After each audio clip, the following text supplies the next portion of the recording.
Hello, welcome. Um, so I was gonna do another demo day today, but some of the ones I was looking into and had been interested in doing, um,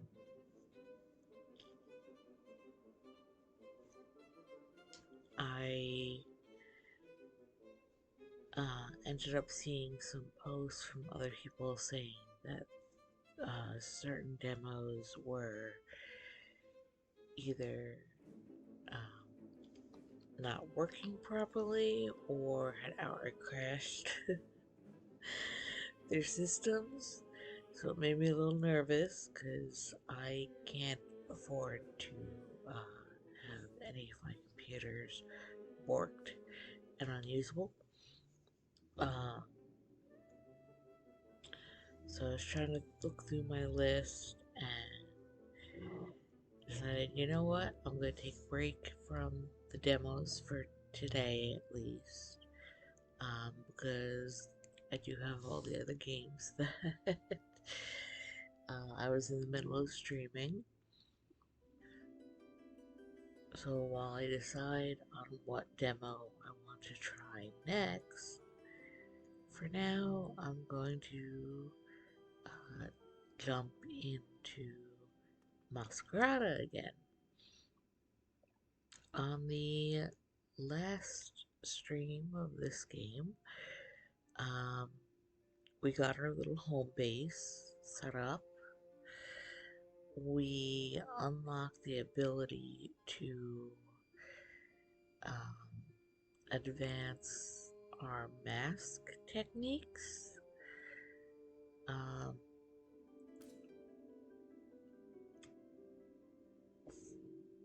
by getting pieces painted and decorated. Although you can see for most of them, with what I have unlocked, I'm just kind of. I feel like I'm happy with what they have now.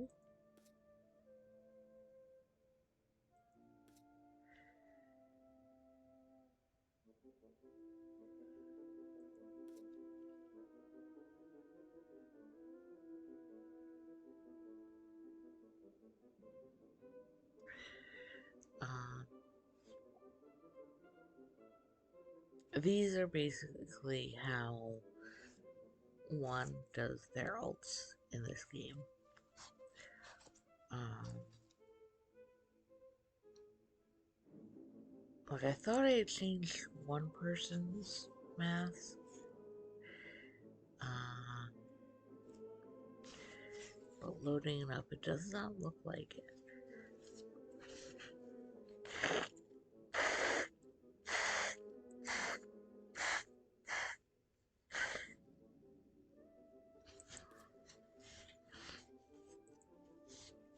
Let me see. He's still using that one.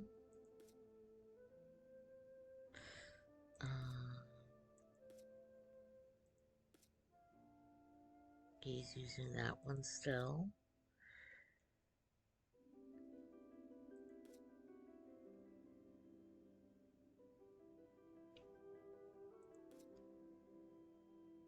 No, they're still using that. Okay, so I think this is the one I changed.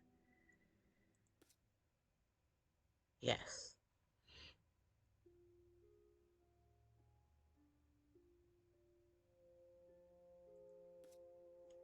And then they only have the one. So yeah, for most of them, I've kept their masks except for Amadeus.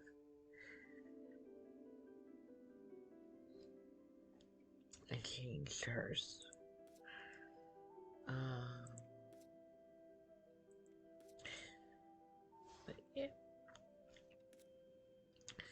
and we are currently investigating stuff in the, I believe it was the Blue Guild.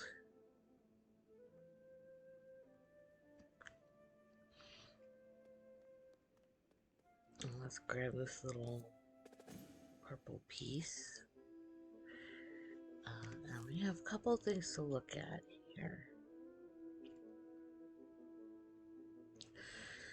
The Sorel del Mar, or Sisters of the Sea, is a guild that was founded during the Fifth Canticle during a period that's come to be known as Song of Crimson Tides. During that period, Ombre's reputation as a center of the arts had been growing. Burgeoning trade industry attracting many merchants who came to Ombre in numbers never seen before. Unfortunately, the flourishing of trade provided fertile soil for the shadow economy of piracy to blossom as well. Naval raids on trading vessels became problematic. There was a swell of resistance from the merchants and what guilds were around at the time, which believed that combating the pirates was a chance to demonstrate their power. However, the battle against pirates was hard and involved a great number of casualties. In the pool of tears shed by the widows of merchants and sailors, the essence of the Sorelle began to crystallize. Many widows, the women that were to found the Sorelle de Mar, brought together by grief, malaise with no effective remedy. They spent much time amongst themselves, comforting each other in their shared loss, wondering how to combat the morbidity of their situations. The answer they found lay in turning grief into action. They began helping those less fortunate, setting up soup kitchens, orphanages, the healing capacity of charity. Once the demands of charity pushed the widows to their limits, they could no longer afford to continue expanding the philanthropic campaign.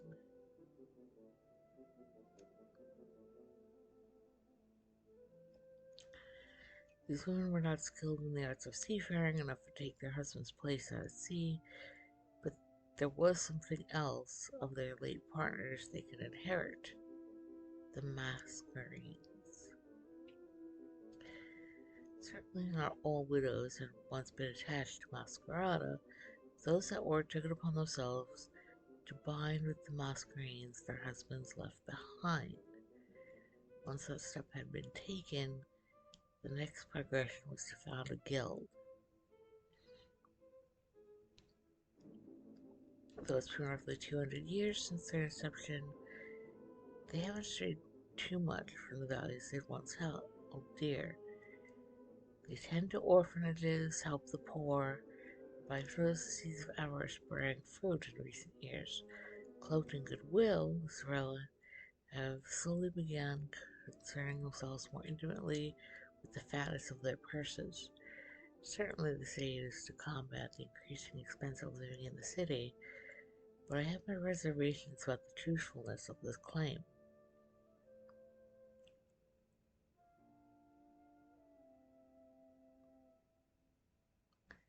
Okay. And then we have another one from the other day. Here. The Withering Mass is known for being a place of kindness and generosity, shelter for single mothers and their children. It's come to my knowledge, unfortunately, that the matron in charge of it has a contract on her head.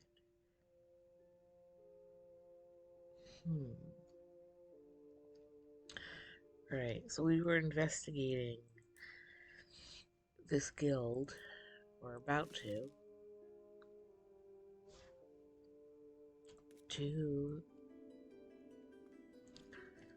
see if they're entirely on the up and up.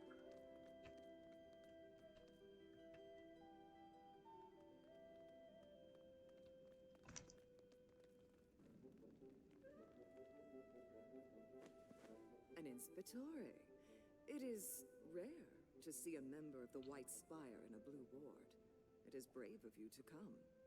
It is only brave if there is a reason to be afraid. And there isn't, of course. My name is Matron Beneva. And mine you needn't know. Ah, of course. I understand. Well, I shouldn't keep you too long then. It seems the lot of you have a purpose here. I'd best leave you to it. I'm surprised she didn't recognize you. Whatever it is, we need to find evidence of what she's up to. The women here should be able to tell us more. Let me raise my audio a bit.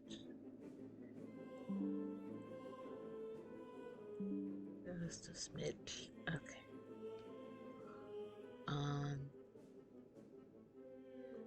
Yeah, that already seems suspicious.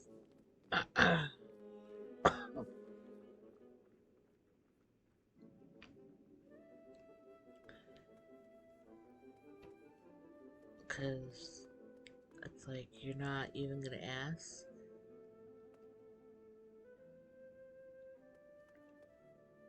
Huh.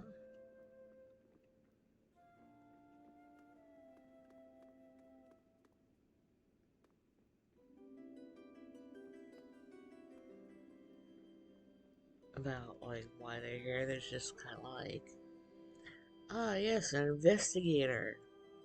Alright. Bye. It's like you don't like.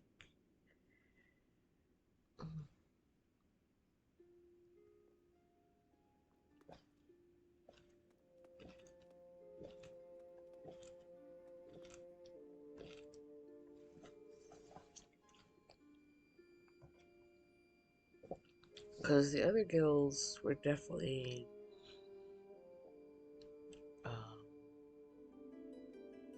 kind of more like, or at least the people that we've met from them, they're like, hey, you give information, I give information, you know, so it would either be like trading stuff,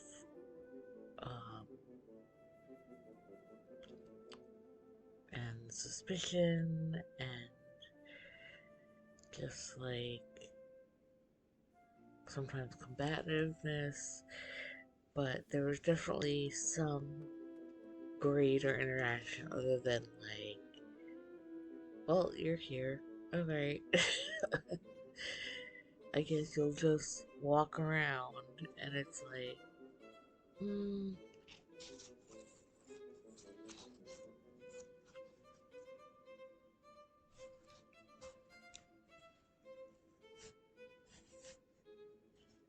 like I get, like he's an inspector, but it's like you still want to know what they're inspecting. Excuse me, miss. Have you a moment to spare? What do you want? My name is Cicero. Sable. And your child? Why are you here, Inspectore? Do you spend all your afternoons at this table? Some. Others I spend in my room. And those days that you spend out here, what do you do exactly? I do not see very many things for one to busy oneself with. The comfort of peace and solitude. The nursing hall sometimes gets noisy. Sasha doesn't sleep well there. That is considerate. Of course. I would do anything for my daughter. Truly? If you have an answer that you are attempting to goad out of me, ask the right questions. You are a direct woman. There is no room in this world for subtlety. When you need to survive, you cannot spare thoughts for the game of questions. You ask, you answer, you move on, and treasure the moments in between. Is that what life is like in here? Ask, answer, move on? To the next question, the next meeting, the next customer? You are just like them. Sable, please. You're not an Inspectore. You're a beast. You are mistaken. I have not come here to... Sable, again. If the matron learns that you are displeasing our guests... It is all right, Sorelli. There is no issue here. Well, if there is anything, Inspectore, anything at all, I will be right over there. You have spirit. Your daughter has been very quiet. You said that I was mistaken. Prove it. Tell me you are not of their kind. I am not. By all the ages, you have my word in my heart. Then help me. Please.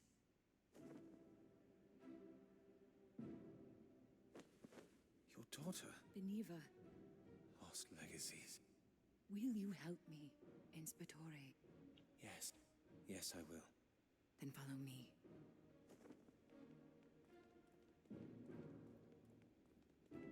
Everything is fine, Asha.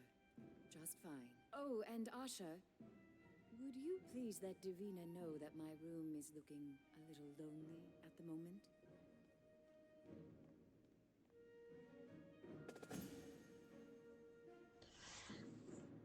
I missed what was going on in that image because it went by so fast.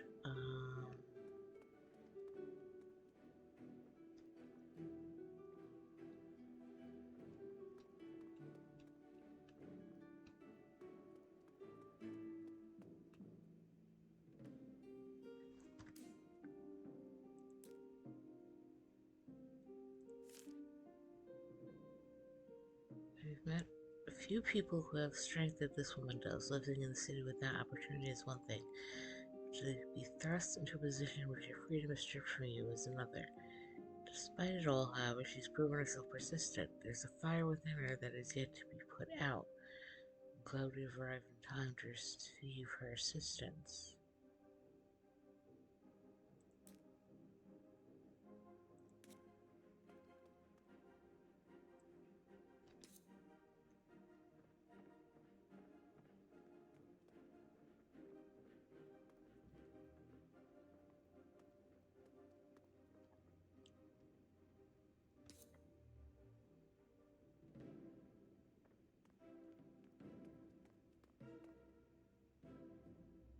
Okay, so this Sable, fake. what is going on here?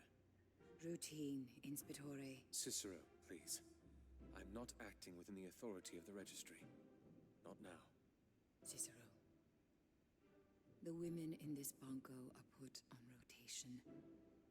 Every 10-day, we must meet our quota of customers, and only then can we see our babes again. In the meantime, we are given that to remind us of why we must work. When we have our darlings back, they lock us in a room beneath the ground until our names appear on the roster again. It will change, Sable. Now, I came with 2 others. I need... It has been settled. Ah, Divina. Pleasure you could join us. Cicero?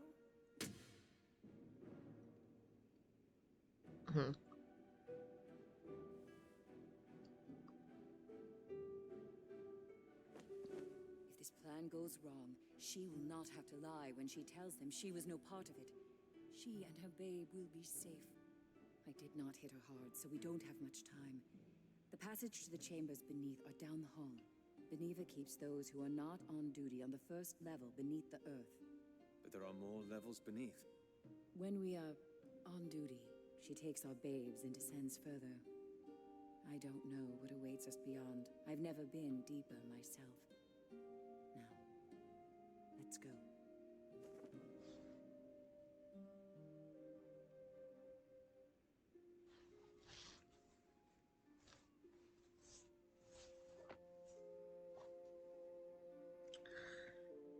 Alright.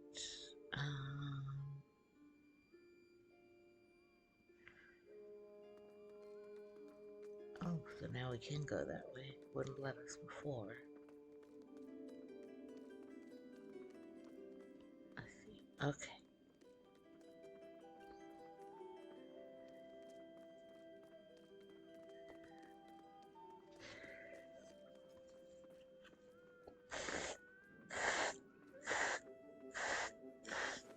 She has taken all 3 of them into her room. That cape is just cloth over the shoulder of a mortal. A mortal thirsty for flesh.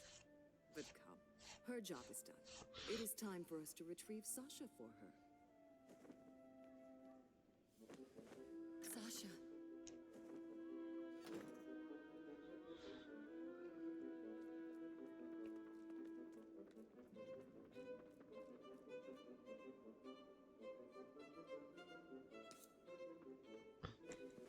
The stairs down are just beyond this door. I understand. Cicero, they're likely guarded. Then woe to the men who stand for the foul.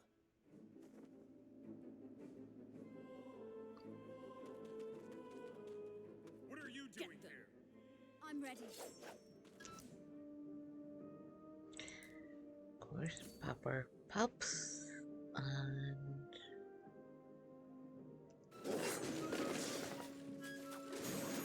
watch out. Want to get around the plane. Yeah. Let's do that.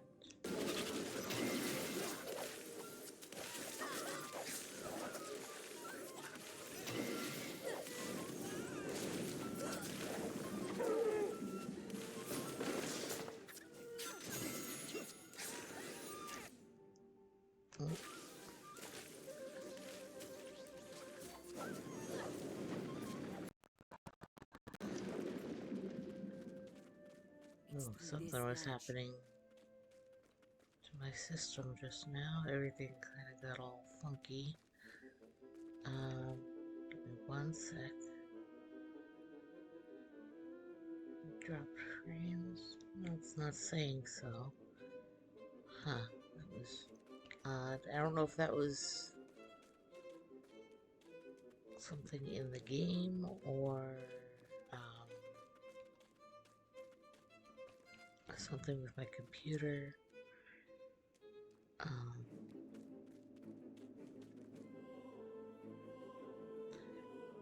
It's been pretty windy and stormy lately, which I've enjoyed. I've enjoyed the rain a lot, but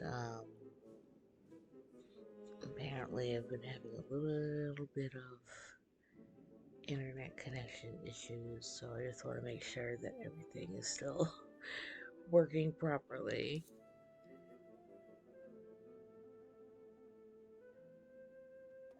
Okay. And we're still looking around for any little secret stuff, like... Oh. Intruders! Here we go.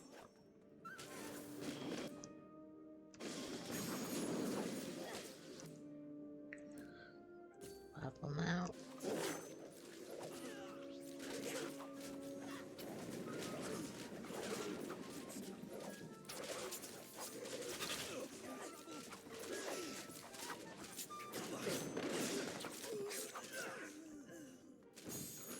Well, better revive my guy here. Thank you. Drinks only later.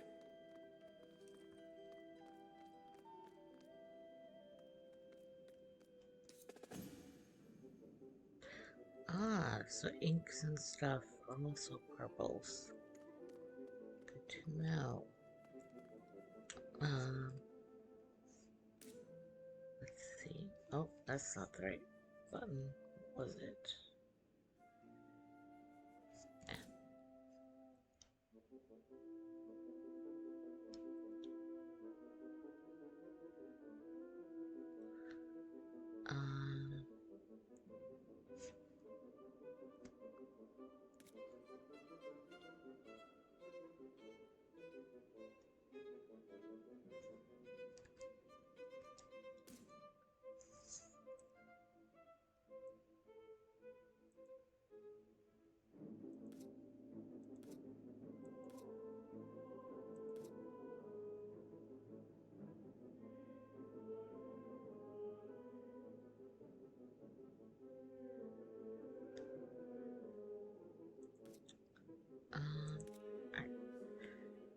I thought there was a way to look up stuff. It must be only at the house. But, here, we're gonna, Sit there.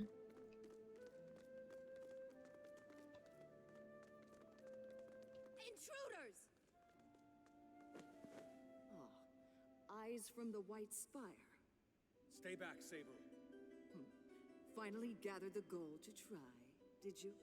You seem to have forgotten what happens to the children of women who... You leave Sasha alone!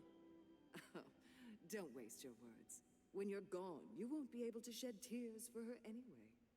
And you, Inspectore, it seems you found out about my little operation. I'm afraid I can't let you leave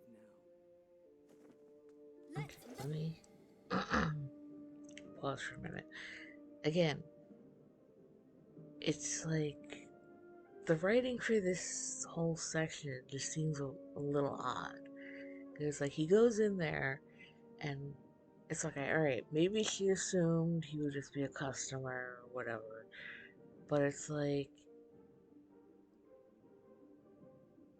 you don't even you're not asking any questions or anything to suss out whether or not he's there as a customer or whether you're just about to get, like, you know, your underhandedness seen to. You just kind of like go off and do your thing. And then when it's revealed, like, yeah, they're taking you down,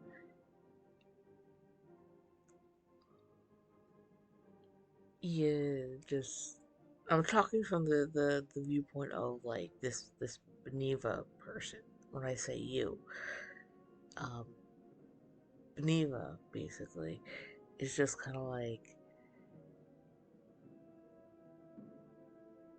I don't know. It's just it's written weird to me. Why she wouldn't be, if she's doing this kind of thing, why she wouldn't be more careful in trying to cover up stuff. Um,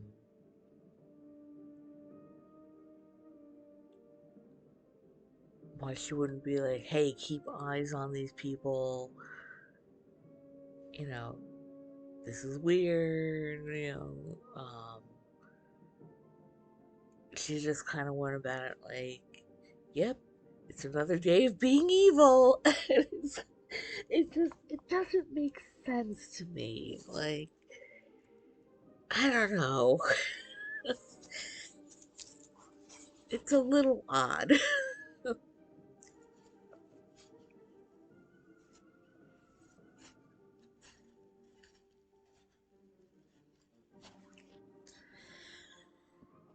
Well,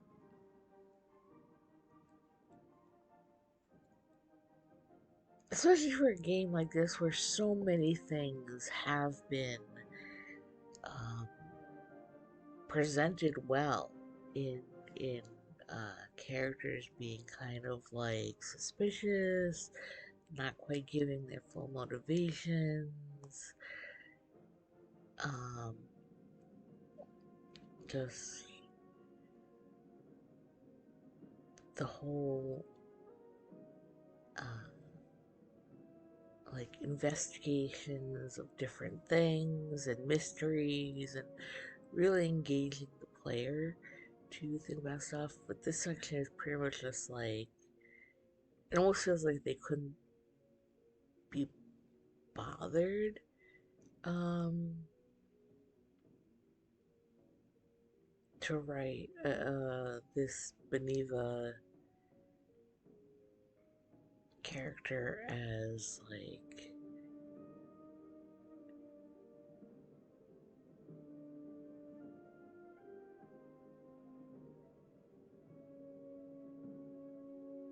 as any depth beyond like the typical like um, corrupt charity worker trope. I don't know. I don't even know if trope is the right term. Just, you know what I mean, like that. It's a very common thing that you see in a lot of stories. Um,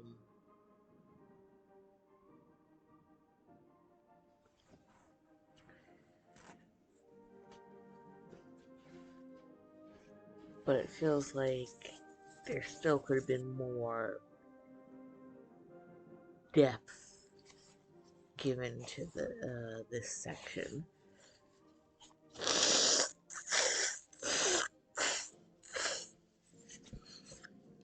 Even if it's something that's a very familiar um, type of plot line that comes up in numerous stories and games and such. Um, anyway, let's do that. Then regret this. Oh, sorry, I interrupted it because my cat is pressing on my hands right now. Now we do this. I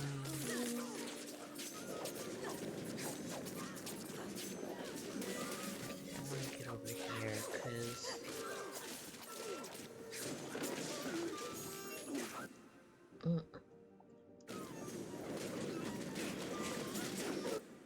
oh my goodness. Yeah, sorry. The cat has decided to lay right on my arm. Oh, oh.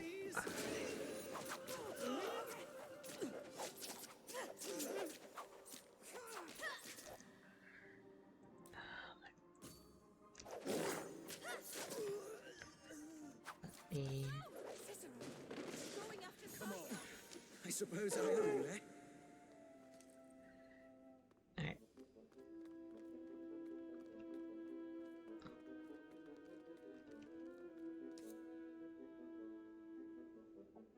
My little man. Alright. Oh, hang on. Gotta collect this first. Alright. Okay, so it doesn't give any info yet.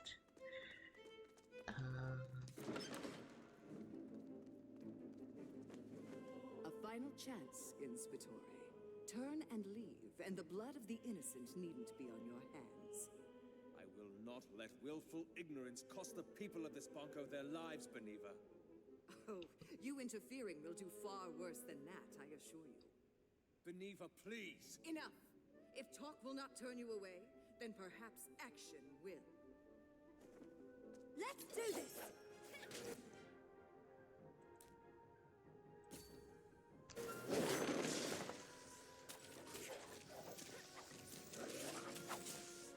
Oh, good. She really has a thing against him. Against our purple guy.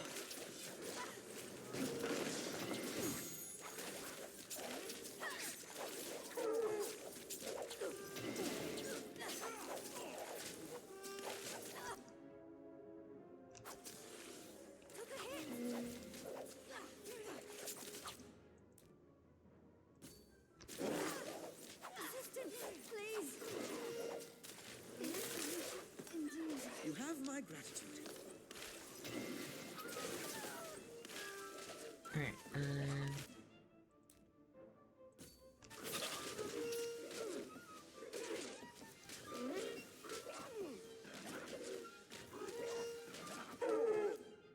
what skills do you have again?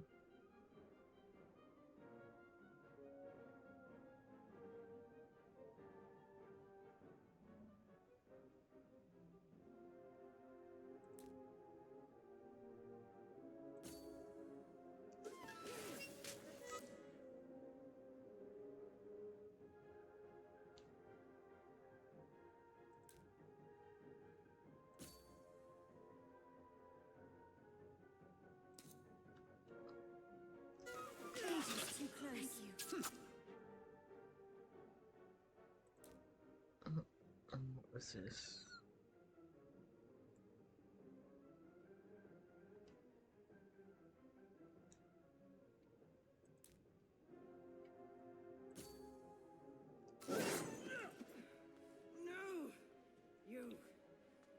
shall see what you have cost them.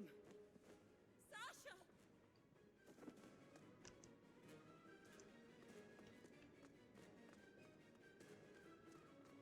I hear the rain starting up again.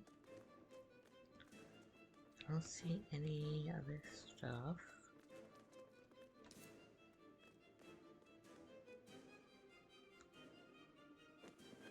You have lost, Beneva. Stand down and let the people of this Banco go. This is Umber, Inspitore. Nothing is lost until death, and little is gained without it. Hold your ground!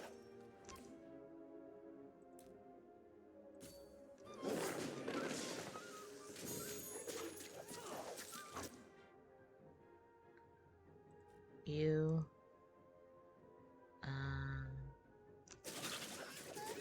Oof. Oh, shoot. Here.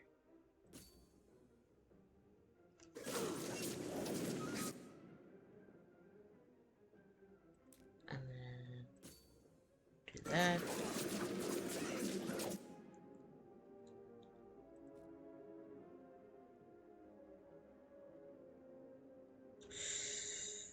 Ah.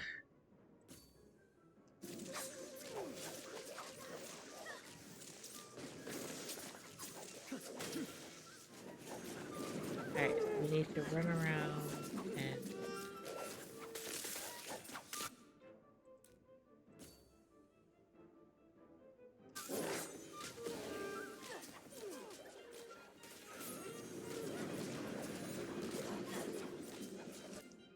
oh, it's over here.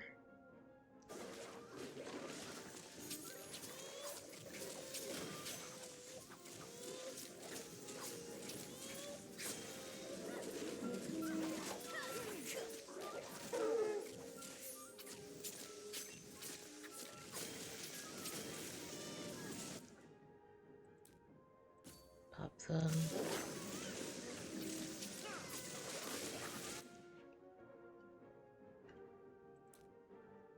Get over here real quick.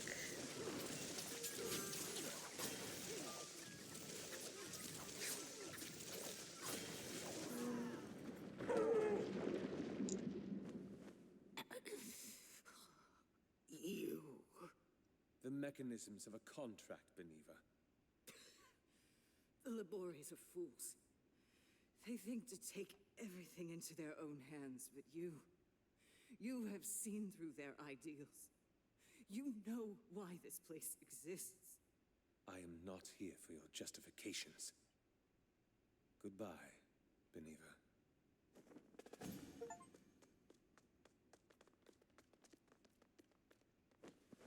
Sasha!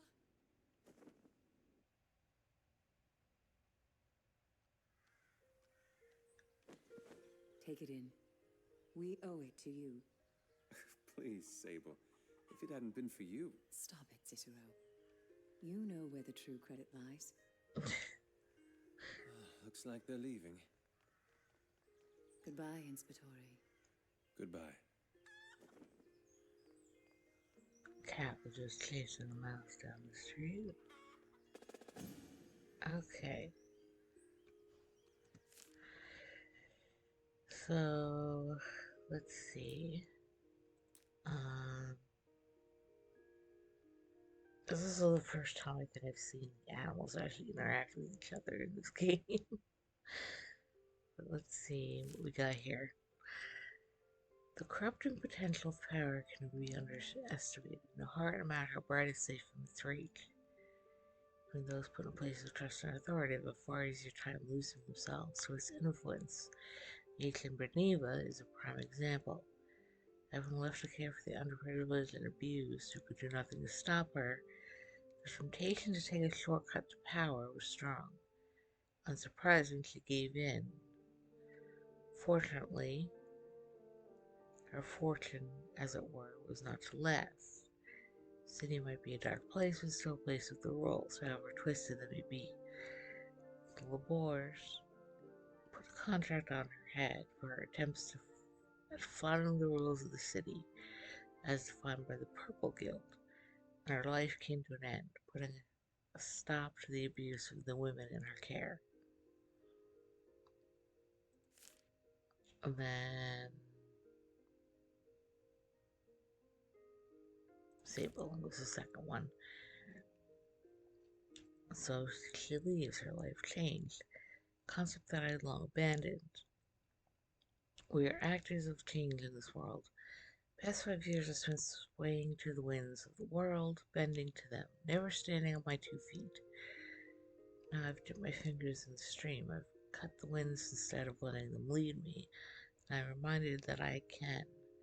I look down at my fingers and see the fingers of someone whom I view will make a difference, no matter how small. Alright. Let's see. Look at them run.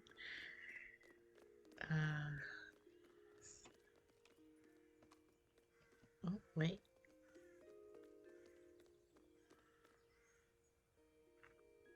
Alright.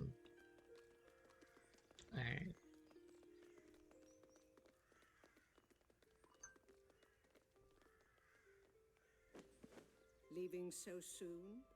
Zelia, A good thing you did today. what are you doing here? Keeping an eye on my wards, of course. And the people who interfere with them. I am the head matron of the Sorelle, lest you've forgotten. And you let this pass? I did not encourage it, certainly. But Beniva had her uses, though even she was not aware of my gaze. But yet you seem to care none that Beniva is now gone. In a city, those who cannot learn to ride the tides of change will quickly drown beneath their foam. A few letters of appreciation to both the Labores and the Registry for rooting out the rotten flesh. A promise from one of the lesser matrons that she will take care of this ward better than Beniva. In the grand scheme, there is little that is lost from the late matron's departure. What is this about, Zelia? Surely you didn't stop me to remind me of the Dance of Shadows. It's come to my knowledge that you're traveling with one of my mariners. What of it? Are you aware that he is in charge of an orphanage? He mentioned it briefly before. Today a songstress came by asking for him. Olana. She's asked for his place of residence, invoking her authority as songstress to claim the knowledge. We told her about the sail heart. You want me to tell him? If you could be so kind. I have a feeling this might be something he'd want to know. I'll see to it that he does. Thank you, Inspectore. Now, I best be off. The events here have clearly taken care of themselves. Until next time, Cicero. Let's get back. I have news for the mariner.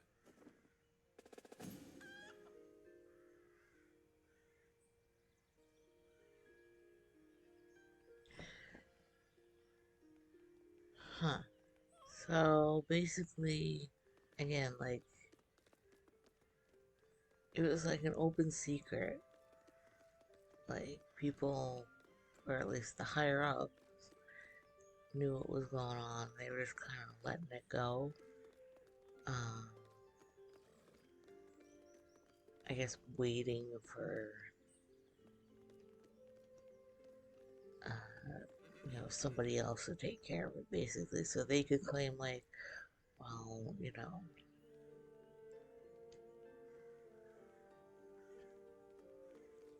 kind of like saying, hey, we're, trying to walk a gray line.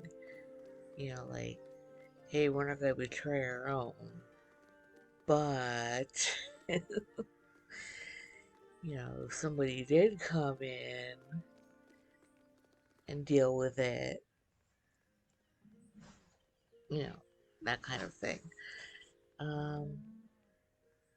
Yeah, hi.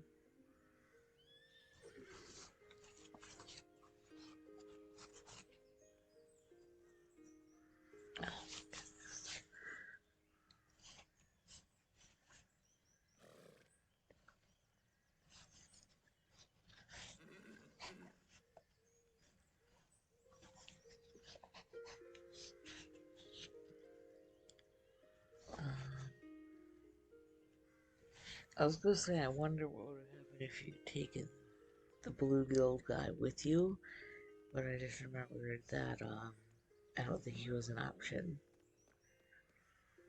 Um, also, let's check what we have here. A place for self-trust in this world, but it is not the apex of hierarchies. Zelia might be the leader of the Blue Guild, but the compassion she holds within her breast is markedly different from those of her subordinates. Hers is a calculated one. I do not blame her for adopting such tempered virtue, however. Likely, if her heart had been any less steel, this rally would not be nearly as strong. It is enough for me that she does not chase power for the sake of it. Some other members of the Crown do instead. She strives for power only so that those under her have a chance at a better life.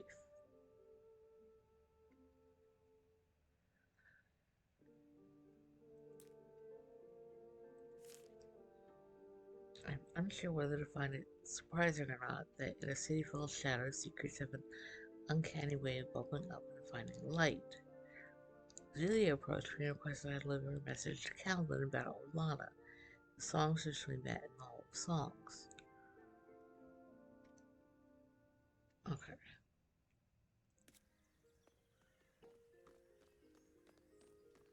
Anything this way? No. Alright.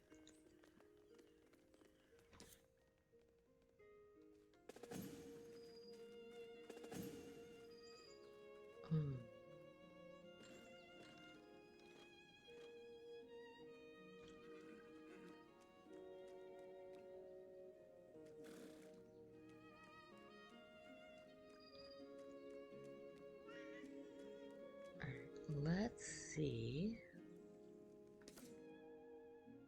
Alright.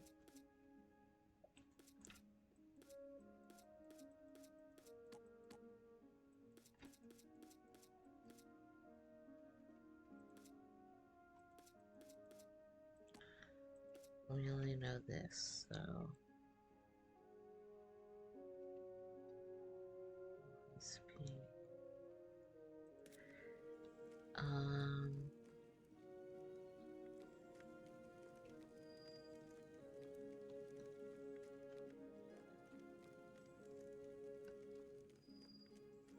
We have 2 ways to go here.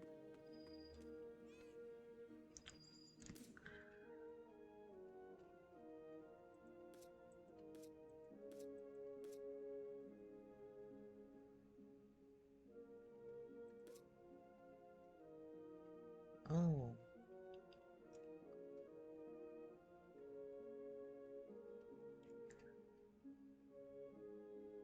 Blank damage and stun the enemy for 2 seconds. Okay.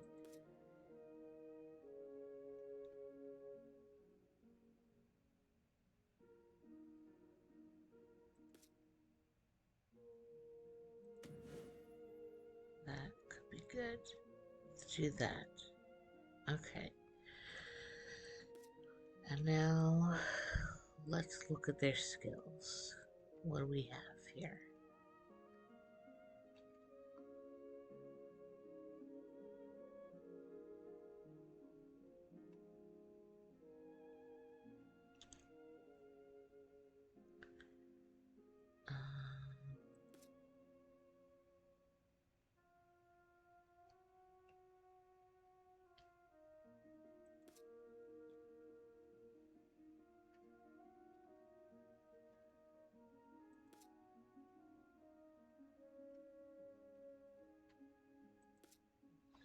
See.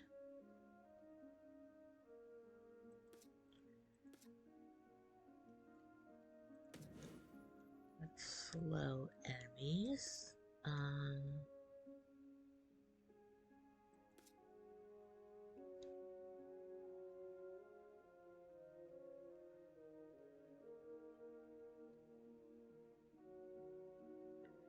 Whenever an elemental tag is activated, that sounds like whenever any is activated.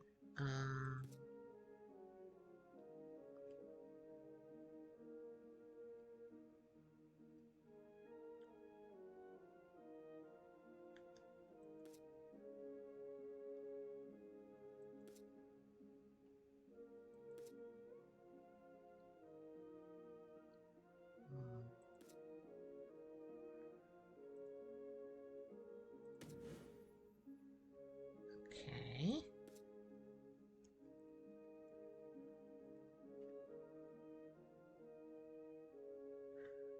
Fully upgraded that. We still have an open slot. So, let's see.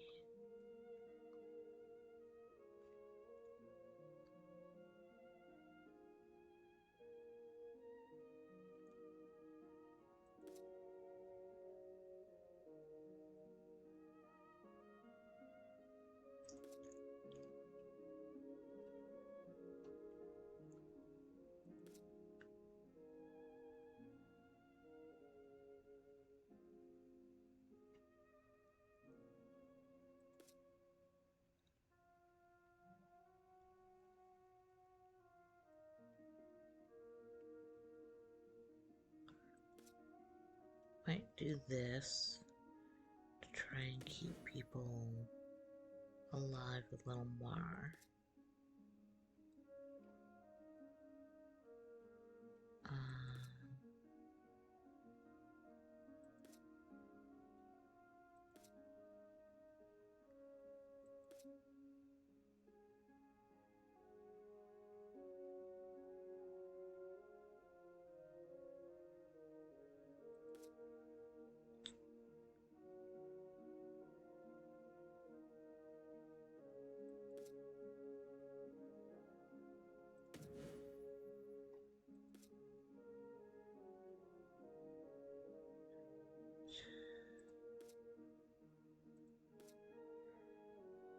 You.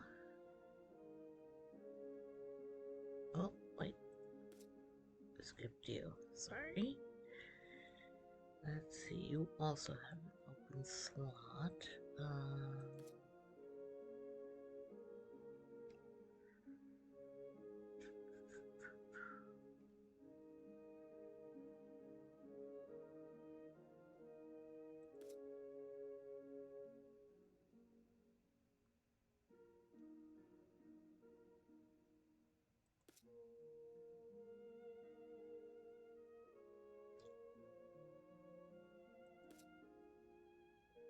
Hmm.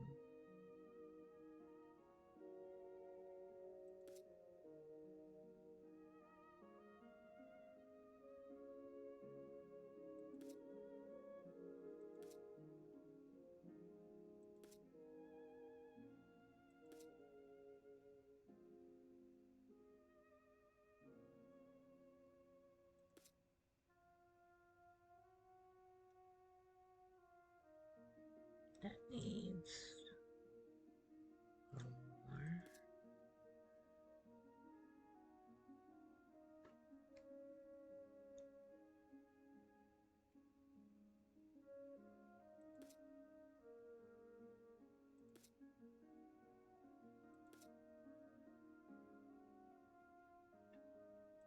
Hmm.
gonna choose here?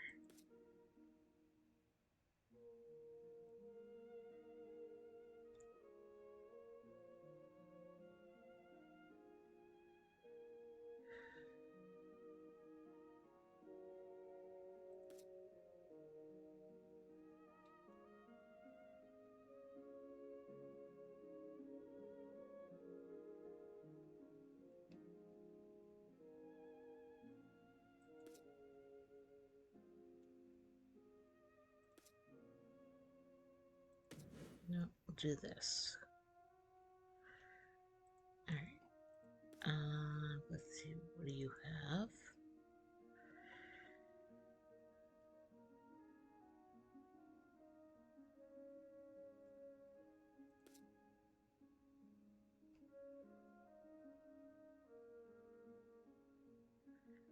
Damage reduction.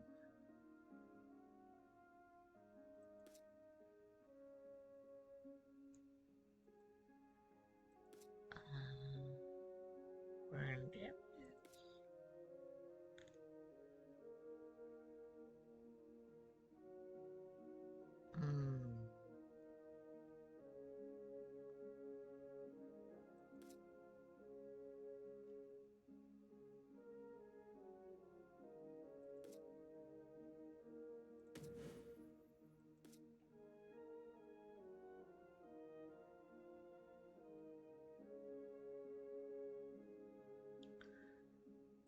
Okay.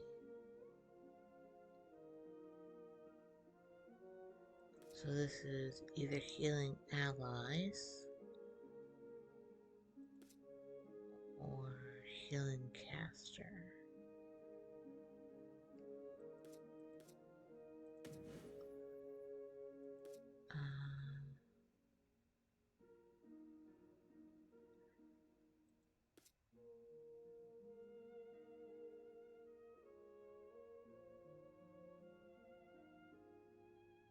We'll also have an open slot here.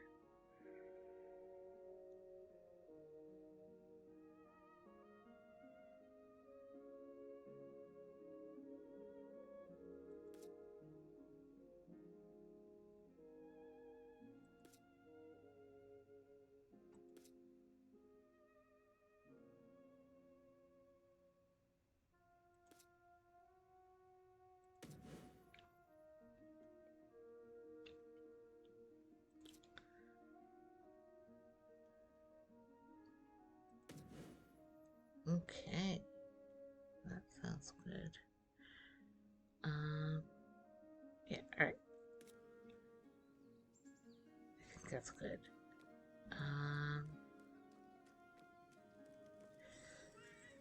Where do I want to go? Oh, no.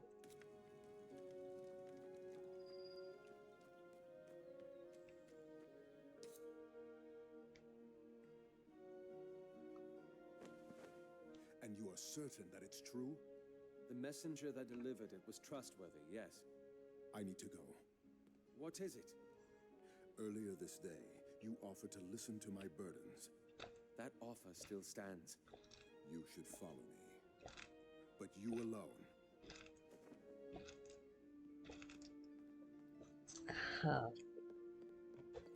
Alright.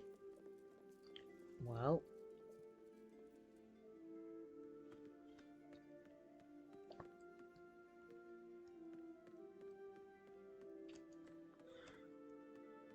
Let me explore around here first.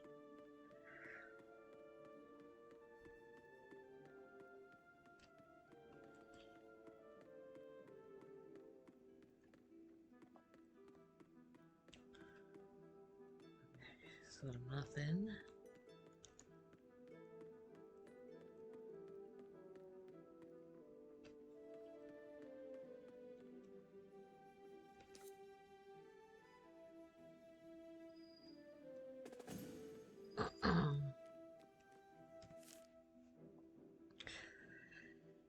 The success of the Liban line can be attributed in part to Livia. Levanthos' hard work and dedication to building the tavern was paramount, but Livia's fine taste has truly brought in the customers. She met her future husband, but under unusual circumstances. Her then partner had come to leave the line for a drink, and she had followed along.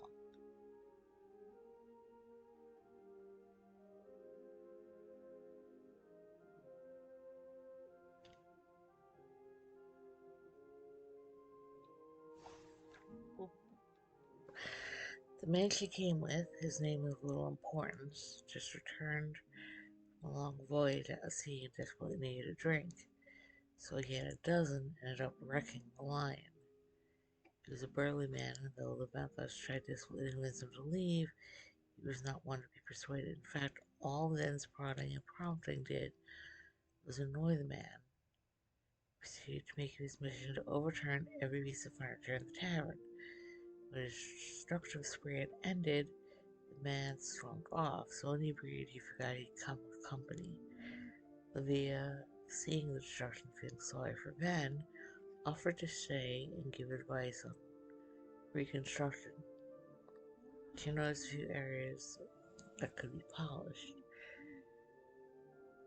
Van agreed, and the lion endured a makeover that attracted patrons in great numbers after.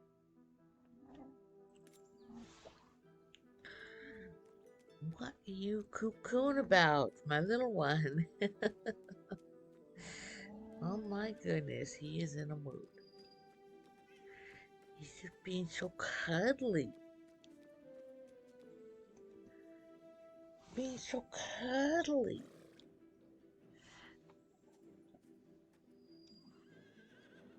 See his little shadow there. Let me see if I can angle this. Oh, there's his little paws.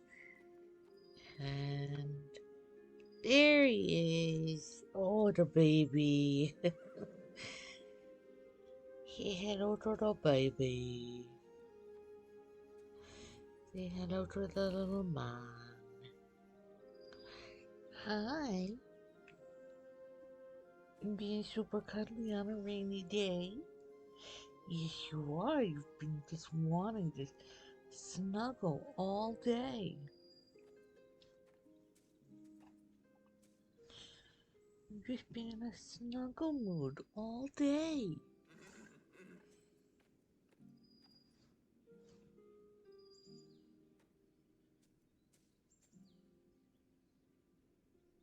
He's such a good boy. Yes, he's such a good boy.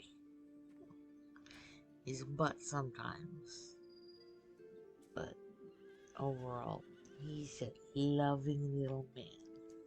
Yes. Oh, baby.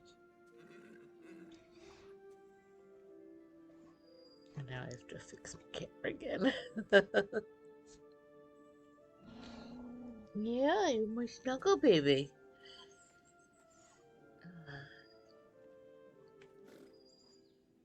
Let's see if I can. Alright.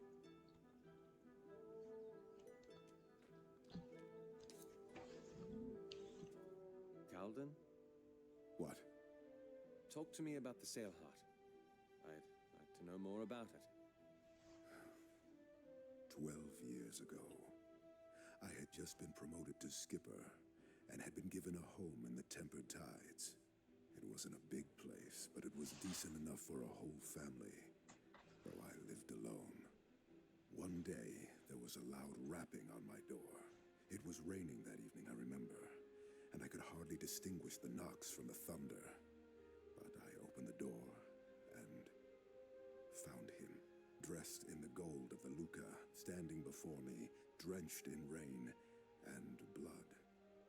In his arms he carried a body, a young girl that had belonged to a Masquerada his patrol had killed. He secretly broke away from them and brought her to the first house with lights, not even knowing if I would take them in. That child was Vint, the first of my 11. And so began what you know as the Sailheart. Sounds like quite the hero. Who was this, from the Golden Guild? Jaxus. Jaxus Corvale, the songstress's brother. Yes.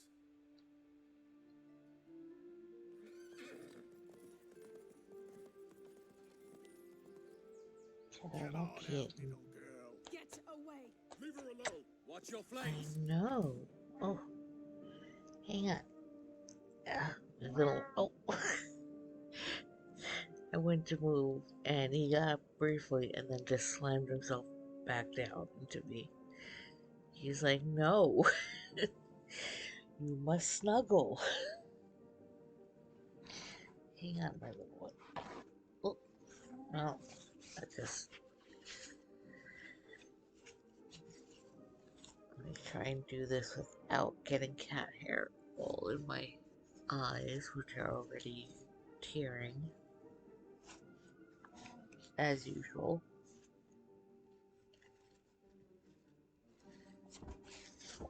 Oh, now you both. Okay. I'm guessing he's gonna go eat or potty, and then he will be right back.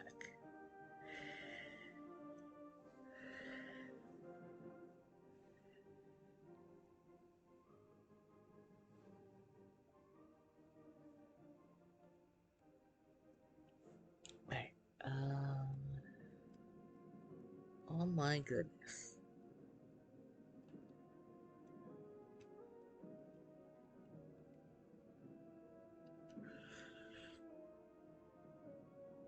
Um,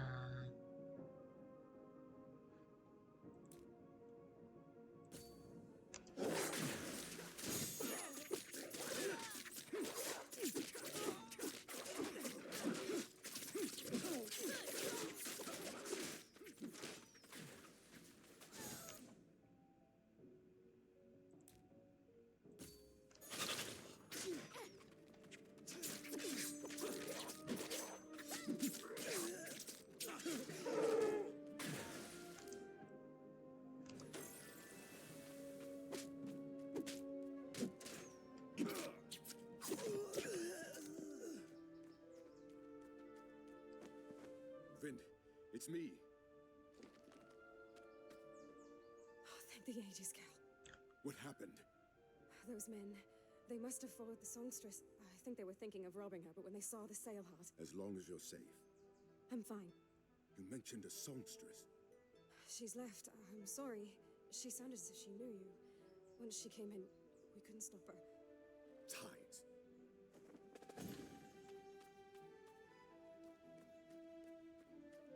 get a fragment here. Hi.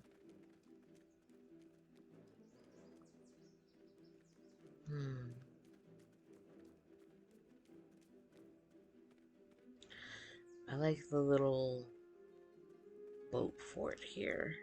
um,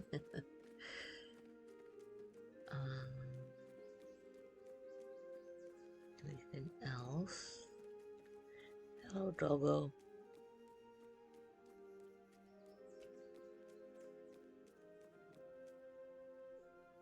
Plants here as well.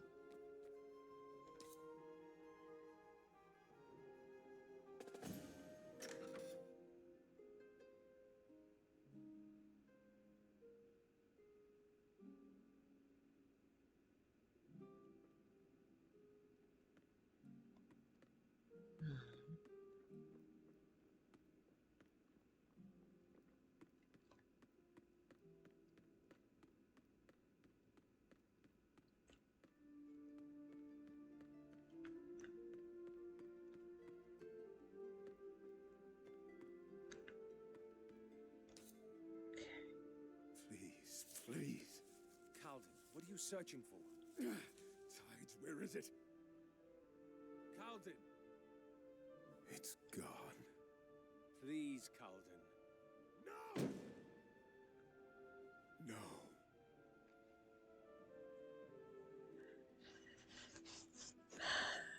What were you looking for? My journal. She took it? She must have. It's not I'm worried about a journal. this way.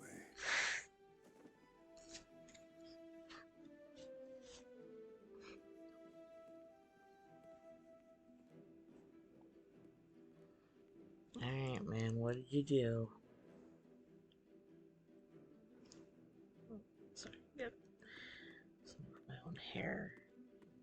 there.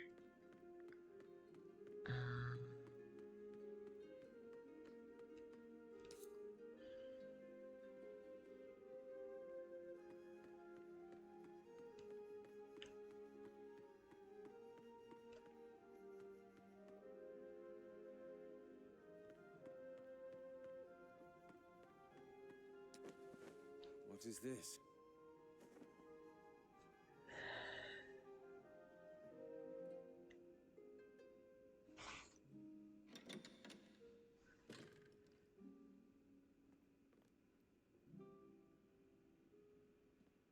By the ages.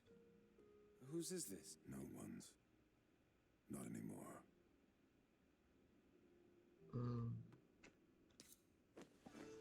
Hammer of the Luca. Jax's. This was his room. It was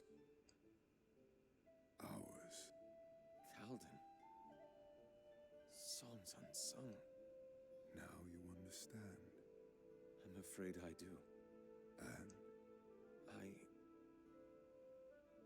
I don't know. all right. Please. Close the doors behind you. Calden, wait. Damn.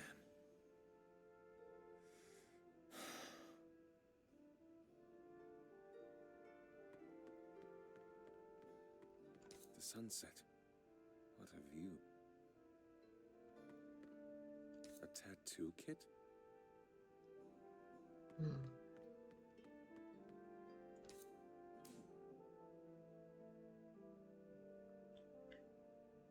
Hey Cal, I know you totally stopped writing. Don't worry. You know, I can be quiet when I need to, like a child or a small bird or whatever. You get it. The messenger's delivering this knows better than to stick his nose where it don't belong. Luca are like that. Except me, of course. Anyway, I want to talk to you about something when I get back. This is a primer, so brace yourself. I love you. There, I wanted to get that out of the way. I don't know if you know this, but as of my writing this letter, I've been away from you on Vint for 26 days. And it's made me realize something. I am nothing without you, except handsome. So, I want you to think about something, and I know it scares you. It's called the future. You, me, Vint, one or two more, a dog. In case I'm not being clear enough, since you can sometimes be a little dense, and I mean that in the most endearing way, I want to stay with you, live with you, love with you. Does that make sense? I don't know. All I know is that you're the best thing that's happened to me. I'm not saying that just because life is bad out here. I'm saying that because I mean it with all my heart. And I cannot wait another day to let you know that. So, think about it. Alright, love Dax.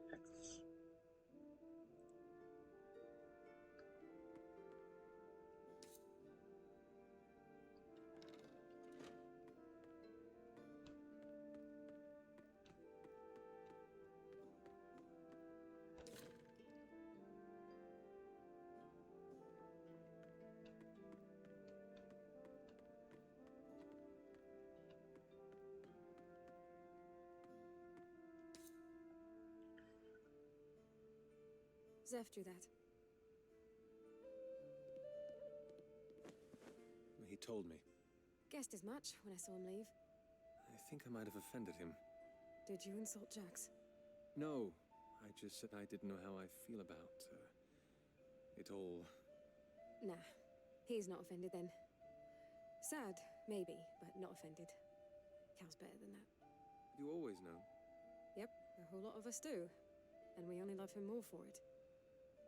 He and Jax took good care of us. Better than any of our real parents did, at least. And you have no issue? No offense to your mighty cape or anything, sir, but what's there to take issue with? He loves differently from other people. It's still love, and I wasn't taught ever that love was bad. I know. I was just surprised, I suppose. But do you take issue with it? The way the Hall of Songs does? No, not I. That's good. You should let him know. He doesn't hear things like that enough these days. Come on, sir. I'll walk you out. A final question, if you don't mind. Sure. Jaxus. What happened to him? I'd rather not talk about it. Here we are, sir. I'll see you around. Quite likely, yes. If you ever need to speak to Calden about anything, he's staying with me at a place called the Estiguary. Can't say I know it, but I'll be damned if I can't find my way around the city. Excuse my language, sir. It's all right. Take care of yourself, Fint.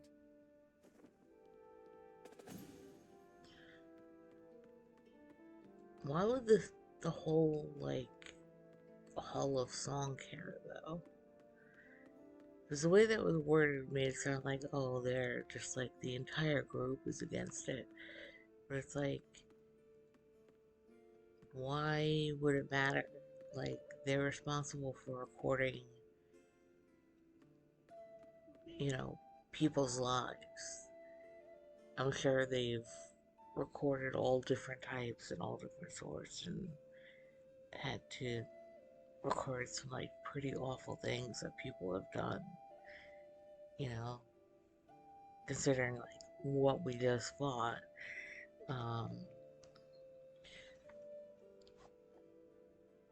So, like, I don't think they as an entire group would have cared much, you know?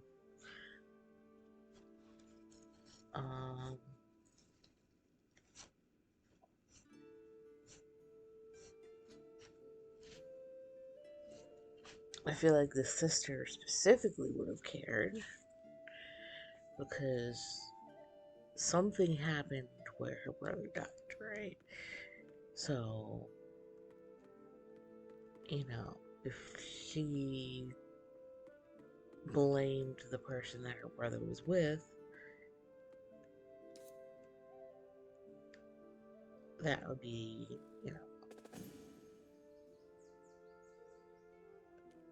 that would explain why she's trying to find out information. But again, that doesn't necessarily mean, like, she would be against the thing because of them being a same-sex couple, as more along the lines of, like, whoever he was with when he died, whoever he died,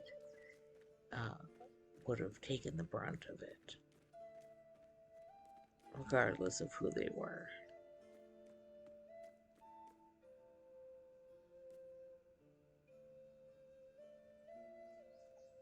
Because nothing else in the game has given any kind of hint of any, like, religious idea.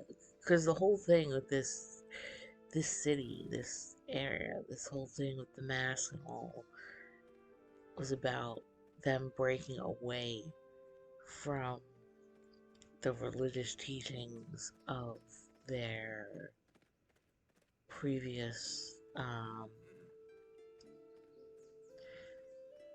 homeland, ancestry, all that.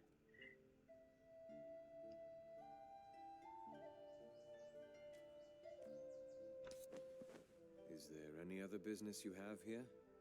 If not, we should get back to the Estiguary. I, for one, am exhausted. We? Calden. I was branded a deserter of war. I know how it feels to have the world turn against you. And I'd not inflict that upon anyone. You included. But earlier... I was surprised, that's all. And here I was, ready to pack. Speaking from experience? My family. Found out when I was young. Acquainted my face with their fists, threw me out, hoping the thugs or disease would get to me before I could ruin their legacy.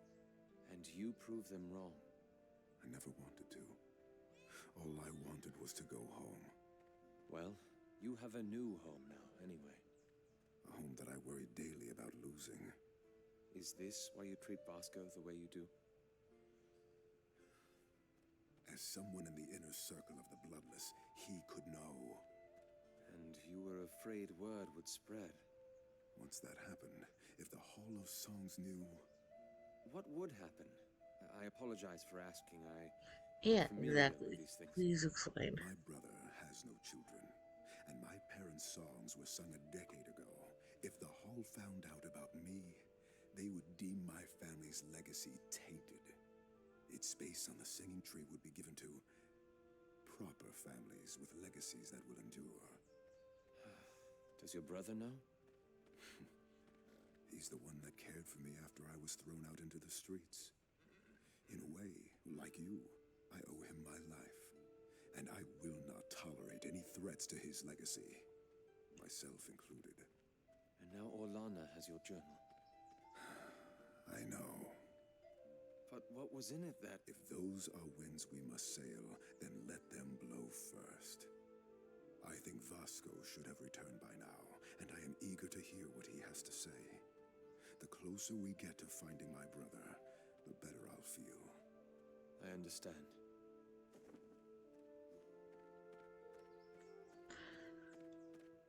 Still, it doesn't explain why the Hall of Songs would have that ideology. The whole, like, all the background lore of this setting has been about them about the culture breaking away from the religions of the past that was telling them, like, hey, this is bad, that's bad, don't do this, don't do that, you know, like all this other stuff. Like, why would that specifically still endure as a greater restriction? Where, like, oh, everything else is okay in this culture, you know, magic and this and that, but, you know, not same-sex couples, or um, the whole thing that it never, like, nothing was ever shown in the story, in the world building. Again, it just seems like, I don't know, it just seems a little odd that that was put in um, the way it was. It would make a little more sense if it was like saying, hey, there's specific individuals who are higher ups and more powerful who still hold, like, those kind of old beliefs and are in charge of certain sections. Like the whole thing with Beneva being, like, corrupt and, like, being a higher official in the Blue Guild, where she was doing a bunch of messed up stuff, but she was able to get away with it, despite the fact that their whole deal was to try and care for people, and instead she was abusing that. Sorry, I'm trying to move stuff around because, again, the cat is being super, super cuddly, and he wants his attention. But yeah, like, if it was like,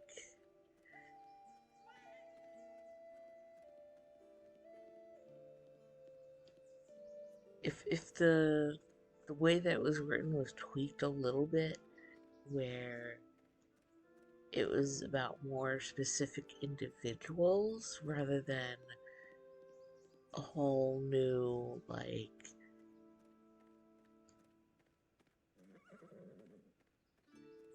lore drop for the entire world setting,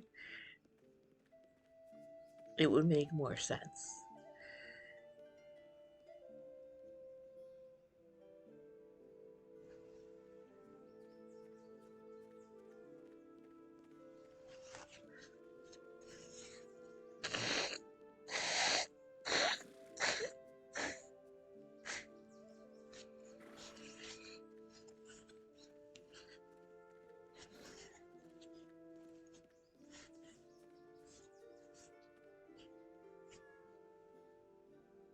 right, little man?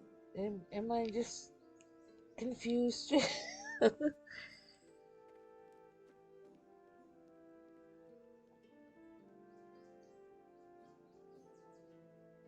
Especially since there was no presentation of it that I could see anywhere else where it was saying that anybody cared.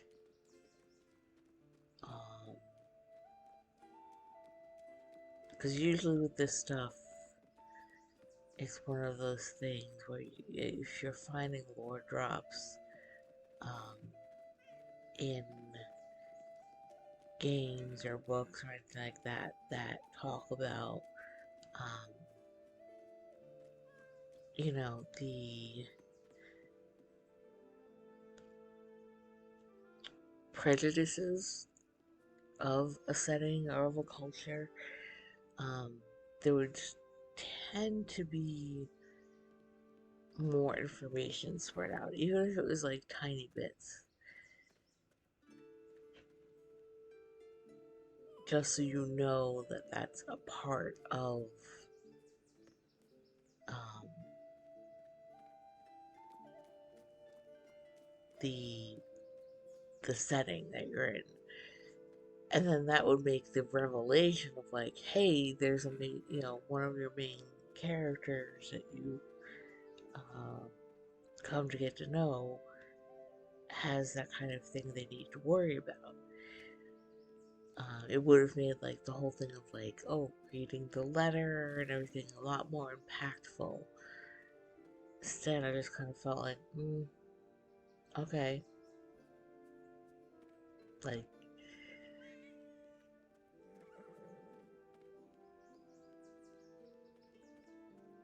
like, reading that letter and thinking, hey, if this had been presented differently, I would be sobbing right now instead of just kind of like getting through the information, you know?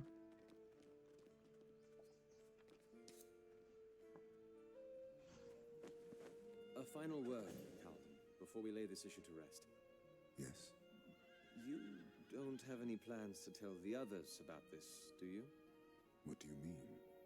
I mean, I only speak for myself when I claim acceptance. I am not sure how the others would take it, and I'd rather not find out. Not while we all have to work together. It's all right. I understand. I hadn't intended to anyway. Thank you.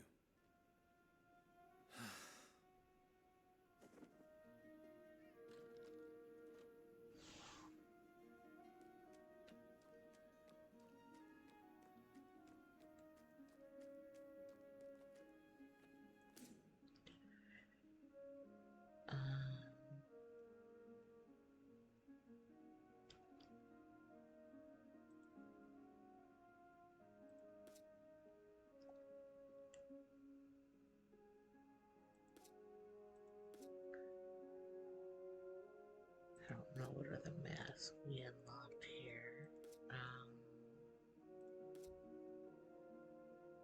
Oh, okay, yes.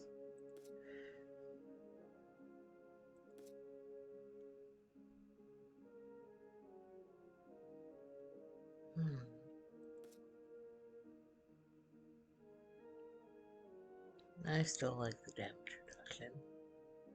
Damage reduction is nice. So we're gonna stick with that.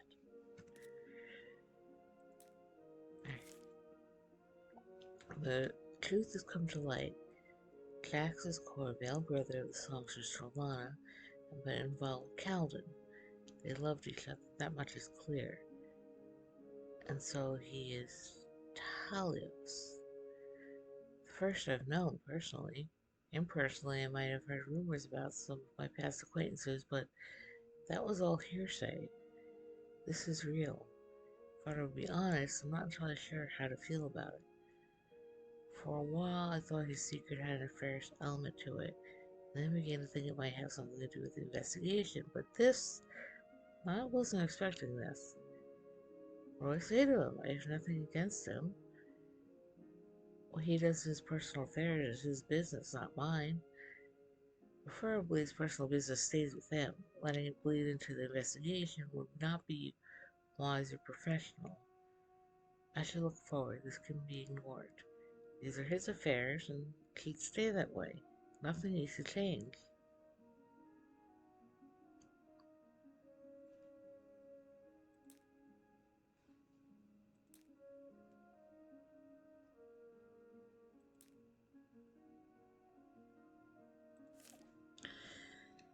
Desperation is a common motive that drives the actions of many in the city.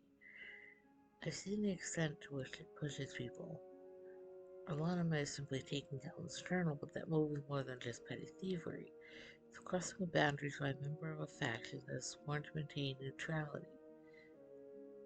I don't know how our involvement is going to steer the course of events. Only that it will. Again, they talk about that group being neutral.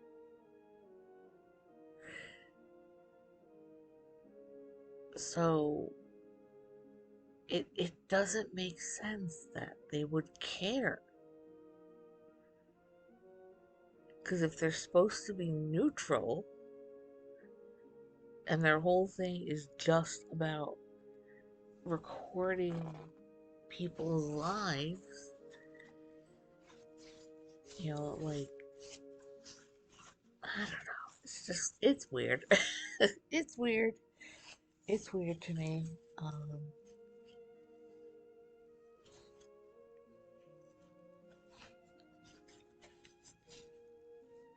Like, I don't feel like you can say a group is neutral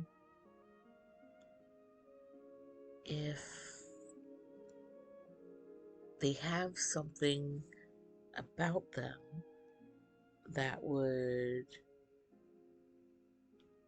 have a prejudice against any other type of group. Because, like I said, they do these things where they do the legacies. They hang people's recordings on the tree.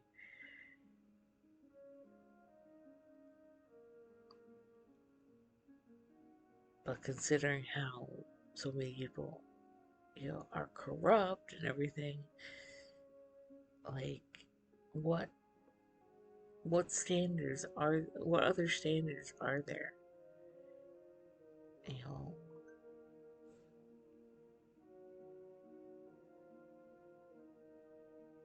um, like, what are the restrictions? What rule set do they have? Um, Good Lord, sorry about the notifications. It's nothing important, but um, like, I don't know, like, maybe I missed something while exploring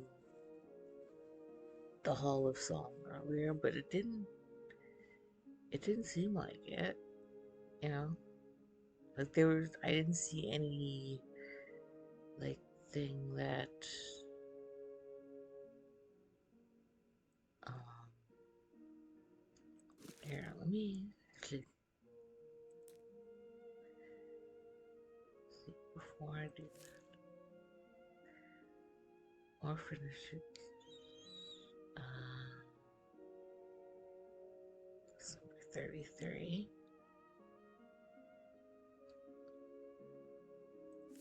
Hall of Songs here.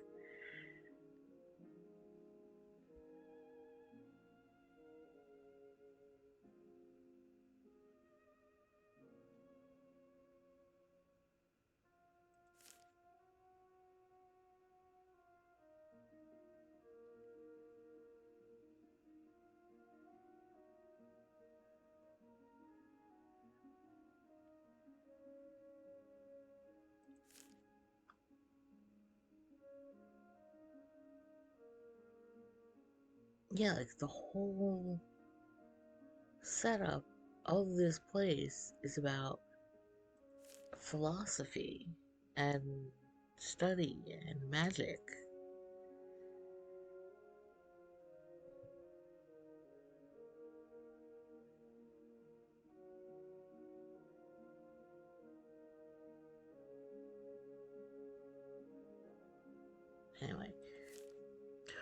Orphanages are uncommon.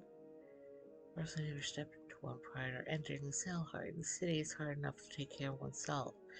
Taking care of children that aren't related by blood seems almost masochistic. I have one part admiration, one part pity for those who would willingly subject themselves to care for such an establishment. They should be respected for the warmth of their hearts, but I cannot bring myself to say such a choice is a wise one.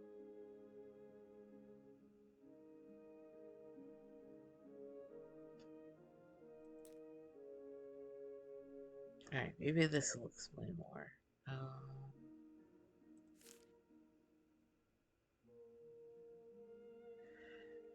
Let's see. So this is the one we already unlocked.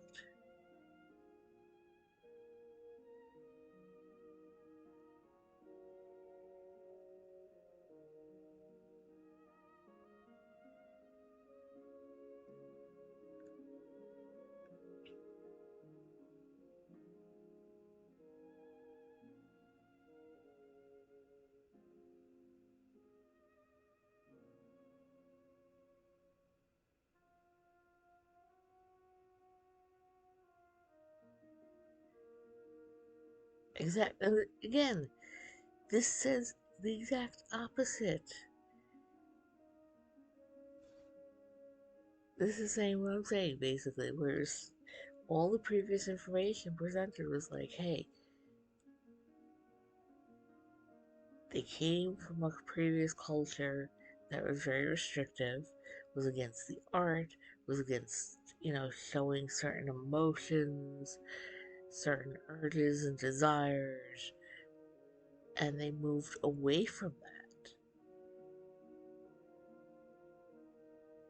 It's just, I don't know. Let's see. Legacies define the value of life. A million branches of cultivated with care and offspring are more than simple responsibilities. Vessels through which a person's legacy survives. Those who inclination lead them away from the typical course of bearing children are labeled talios. Blights upon legacies whose lack of proclivity towards growing the branches of a family tree earn them the contempt of society. But it doesn't make sense because because then there's the whole thing of like, oh well, they're taking care of orphans, so like they're still providing a way of taking care of legacies.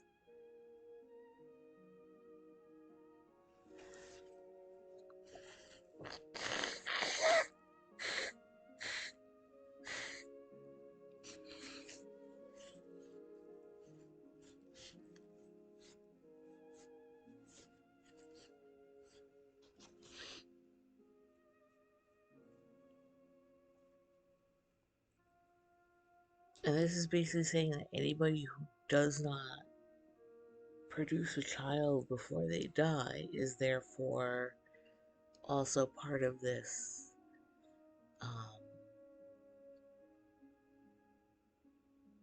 this like Talos group then. But it's like, if that was the case, then everybody would feel like they would be forced to have kids. And you don't see this setting with a bunch of kids running around. Like the entire city would be filled with children.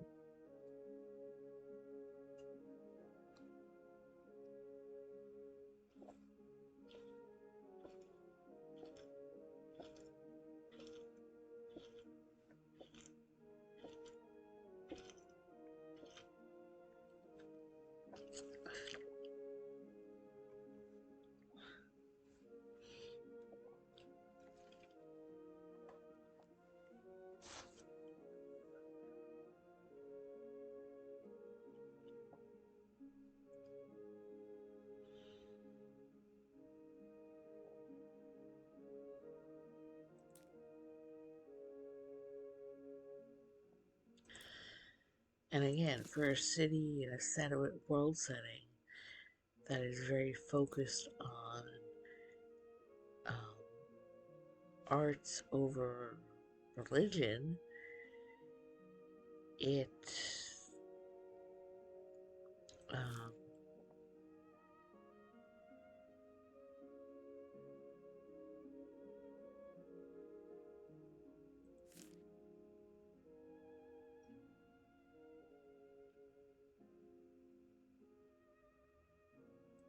read that before. Okay, this one is this next one.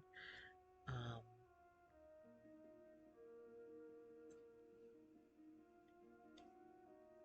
yeah, if you're talking about a setting like this, the whole idea of creating legacies through other means would fit better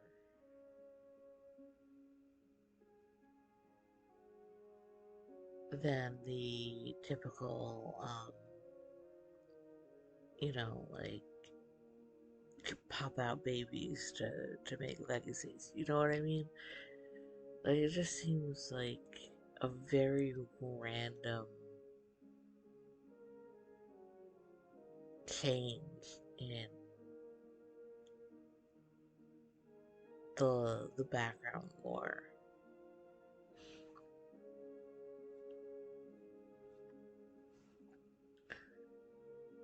Constable families dress as different things depending on which part of the city one hails from. To the Masquerada, familiar ties once formed blood and blood alone. They are the substance that holds legacies together, and are revered with utmost deference.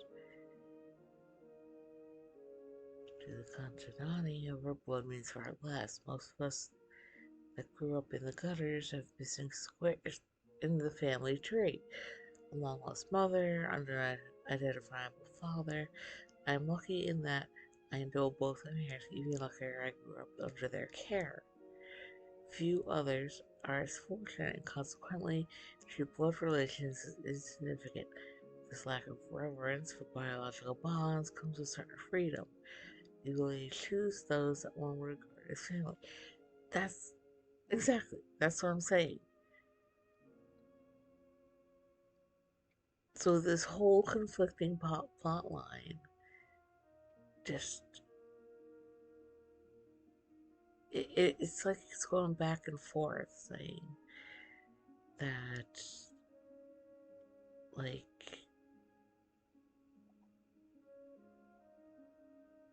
here you can choose the family instead of um, only it being with blood, right? And the other thing is, like I was saying before, like they talk about the legacy thing, right? Well, considering all the things about like wars and conflicts and um, like conflicts with the different guilds, conflicts with the Fae, um, just general stuff like starvation or disease or anything like that, you're going to have people dying without any offspring, regardless of whether they wanted them or not. So do they just automatically get marked as the Talos then? Because it doesn't sound like it. Like I'm sorry, it just seems confusing.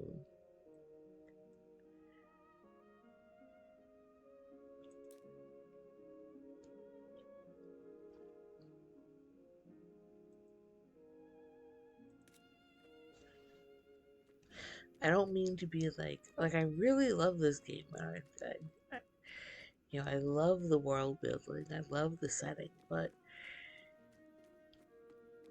I don't want to sound mean or like super duper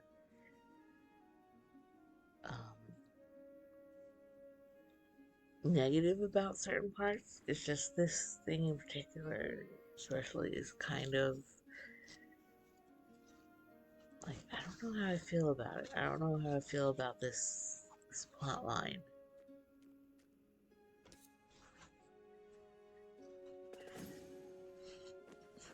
We're back. So what was that all about? Just some Sorelle issues. Nothing you need concern yourself with. Nothing to do with the investigation? No, personal things. What about Vasco? Have you heard word from... Salutations. I am returned. Where is the Bloodless? In his abode, in a ward which I am certainly disallowed to mention. You said we could speak with him. I said he would give you your answers, and answers he has given. You... It's all right, Marshal.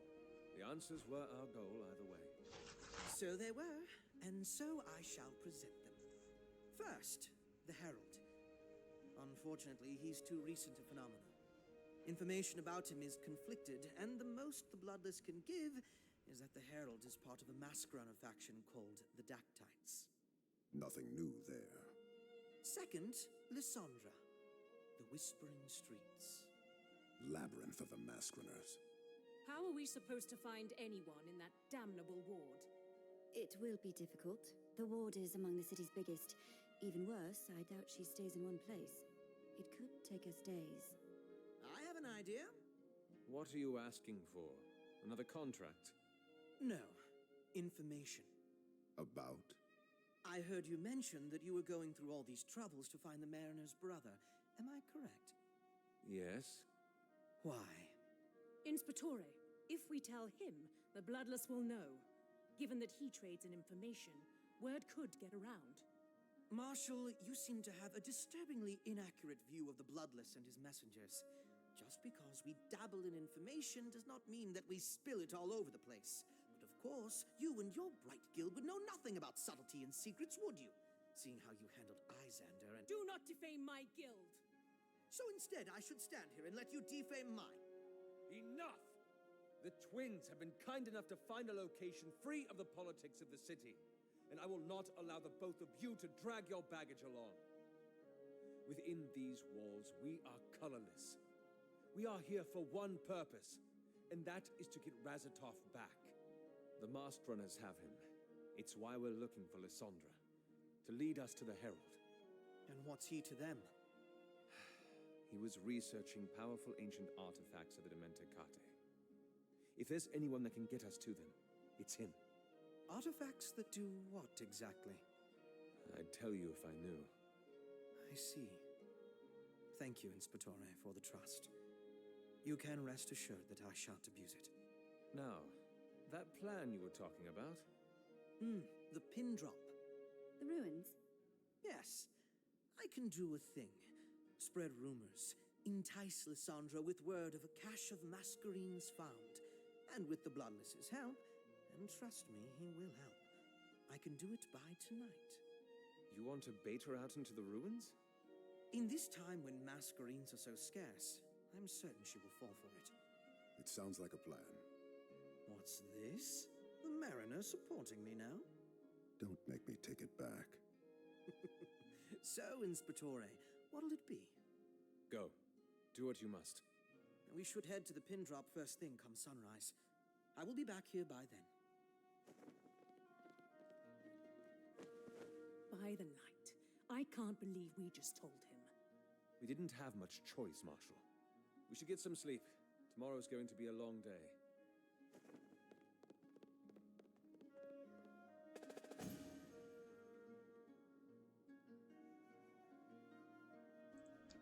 I had my mic muted there while I was opening up some bags of snackies, but it's like, okay, you can't believe you just stole them. It's like, that's what you would do with everybody.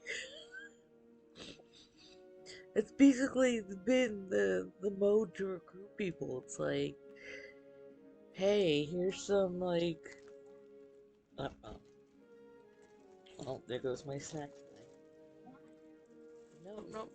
No, not for kittens.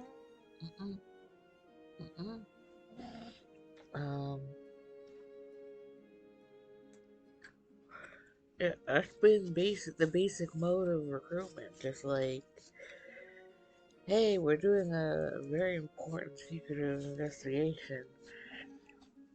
Well, let's just tell you what we're doing, outright. It's like kind of funny. Ah, But... I see you found my trove. What are these? My treasures. Then, the last thing you counted among your Hi. treasures tried to kill me. Oh, please, Cicero. Nala wasn't even poisonous. Besides, biting was her way of showing affection. Well, at least these aren't alive. They're very special brews. I'd been cleaning up the estiguary some months ago when I rediscovered a recipe I'd gotten off some Tesseric tourists years and years ago. As you can tell, there hasn't been much business here lately, so I thought I'd try something new. Occupy myself and all that. Was the recipe any good? Well, You haven't tried them? you know I'm not one for these sort of things, and, What? you could try one and tell me what you think. The first to try the batch. Consider it an honor. Your enthusiasm worries me. Oh, come on, Cicero. For old time's sake. Please? Why do I think I'm going to regret this? So, what do you think? Cicero? Cicero? Songs, Ven. Ages. I thought I lost you. How long was I out? 1 minute and 3 seconds. For a moment, we thought you were dead. I'm surprised I'm not. You didn't think you could go off dying on us like that, did you? Can you imagine the songs they'll sing of you, dying because you had a bad drink? The embarrassment. It was worth a shot. It was worth 10. That thing is potent, Ven. For a man who just passed out, you seem fine now. Yes, the recovery period is surprisingly short. Oh? It might hit you like a steed at first, but once it lightens up, well, Go on, Cicero. Don't leave me hanging. How do you feel? as though some weight's been lifted. There's a strange clarity to the world. I can't describe it exactly, and I don't know how long it'll last, but I'll admit it isn't the worst feeling. What news? How excellent. Indeed. As a connoisseur of fine spirits, I must say your description of it has piqued my interest. Be warned, though, the initial sensations are not mild. I advise caution. Well, the mariner is here to take care of us if we so choose to subject ourselves to it, no? I suppose I could do that. Perfect. Consider us warned.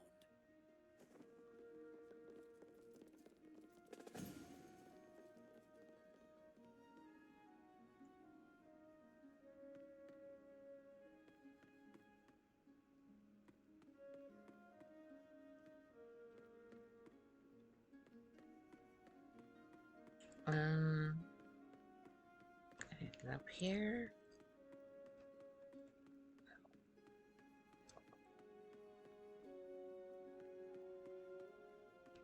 Alright.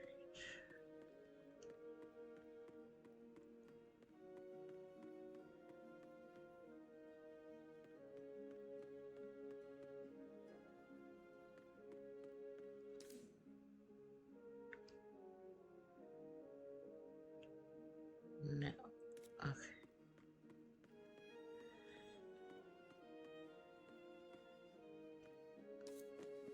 So, the stone. It doesn't react to any of the chemicals that I've got, and I can't even scratch it. Whatever you've brought me, it's something special. Everstone, perhaps? Well, I can't say that lives up to my hopes, but thank you nonetheless, Ven. You're welcome. And, What? I am a collector, after all. And, You can have it. Oh, there goes another death flag. Why not? Just as long as you tell me if you find anything more. Of course. Thank you, Cicero. Now, I think I'll run it through some more, experimental techniques. Oh, this is exciting.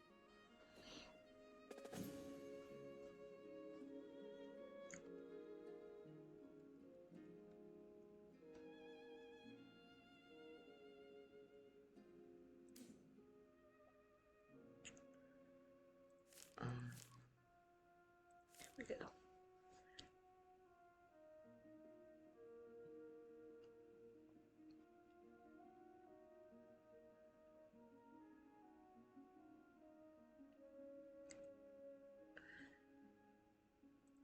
Alright, so this is just information we already covered.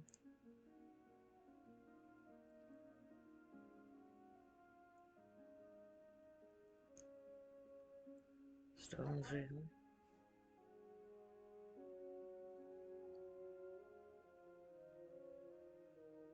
Did you hear that?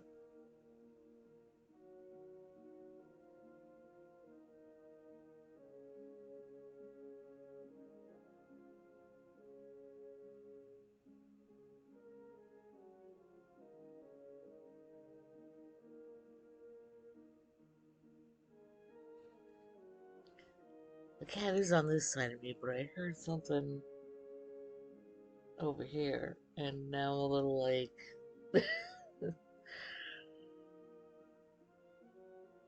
there was a weird buzzing or something.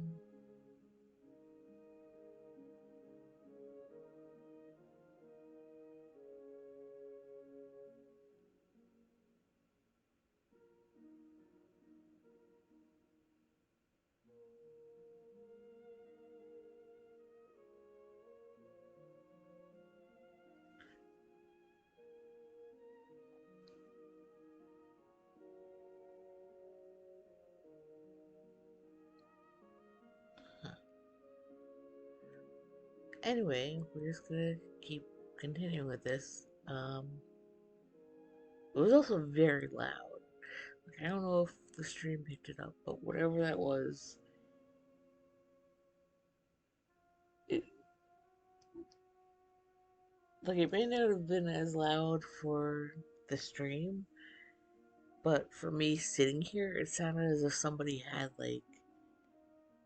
picked up some kind of power tool or something and just went turned it on right near my ear. So I'm just like, what the hell was that? I mean, it must have been something outside, because I do have the window behind me.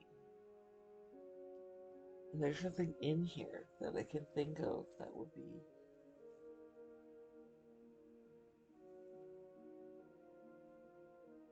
making that kind of noise. I don't have, um,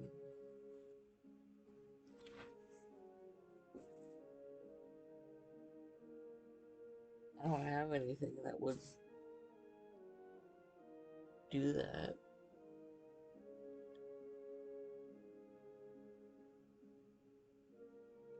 Odd. Alright,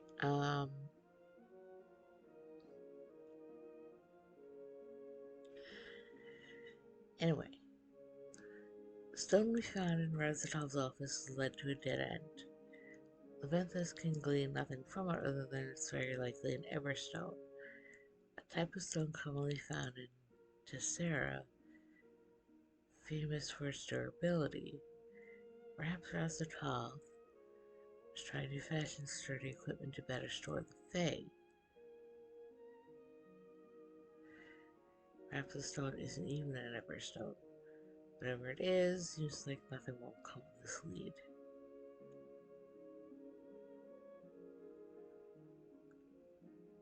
I'm serious, I think that guy is gonna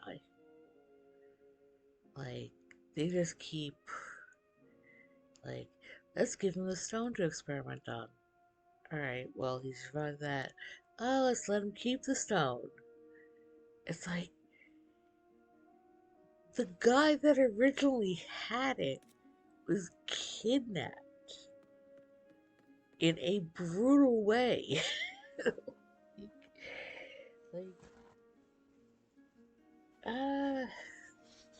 I don't know. I feel like there's gonna be a part of this where you come to your home base and it's just absolutely, destroyed, and the guy is and then this guy is either gonna be kidnapped or killed.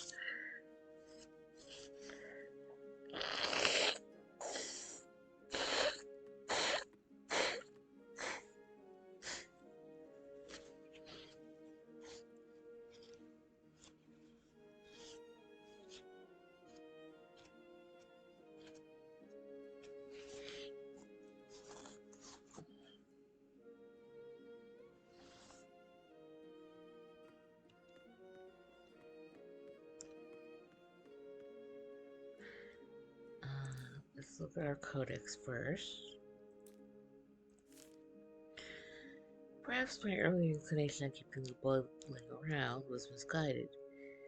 He sensed the power we searched for and has been tempted by it.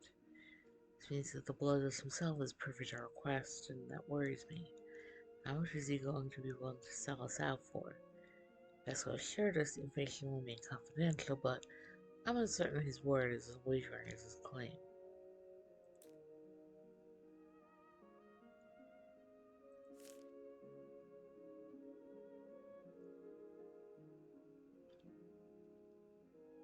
To say the Ventus' particular interest doesn't quite do his inclinations justice.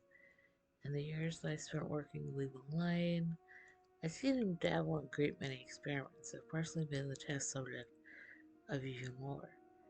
He's attempted to grow hives of coral in tiny tanks. He's tried to raise younglings of multiple species of endangered and violent creatures, tried to brew explosive concoctions for the sake of what he insists is curiosity. Man refuses to ever experiment in the name of science, for he believes that science is too exact and leaves too little room for fun. He argued many times over the opinion. As to be expected with most endeavors of this nature, he meets with failure far more often than success, though that has scarcely deterred him. He bridled thirst for the rare moments when the fates of the world are kind enough to grant him a triumph is almost blinding for the man, and seeing him in that state of ecstasy is easy to see why.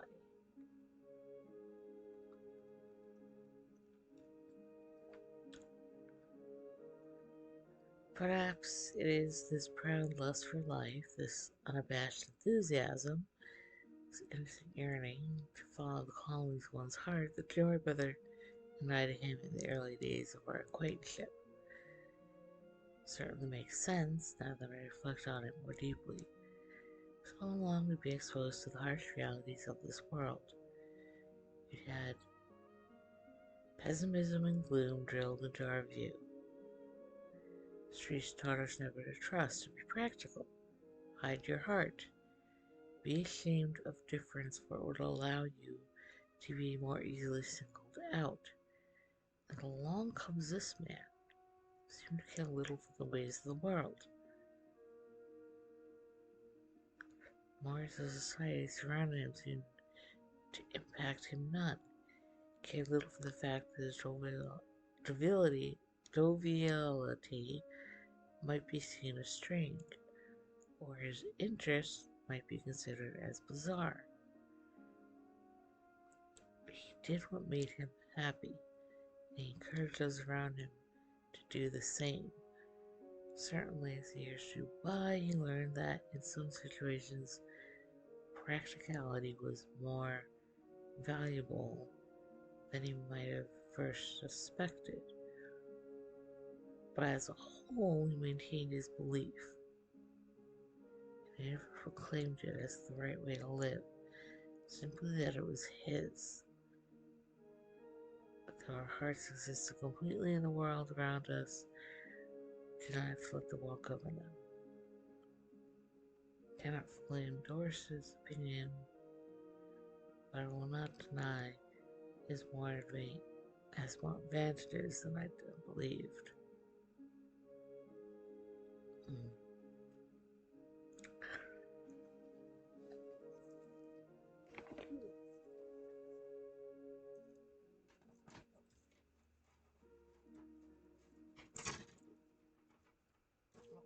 so sorry for all the clanking. If you tuned in earlier, when I started the stream, my hair was wet because I showered. And when I do that, I always take off my bracelets,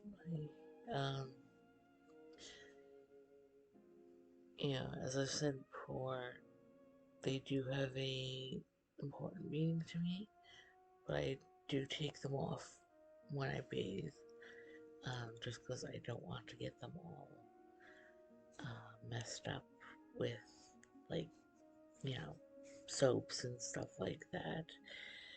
So I usually take them off and then wait until I'm more dry to put them back on.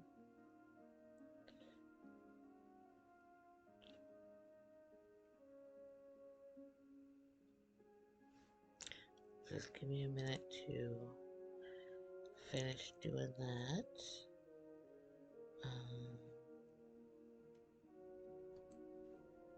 There's the wind again. And the rain. Starting up again.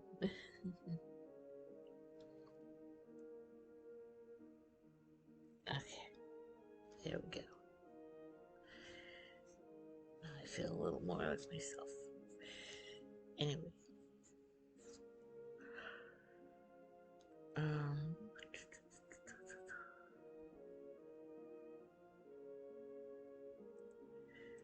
I think we got our lore here. Yeah. Okay, so it wants us to go up there.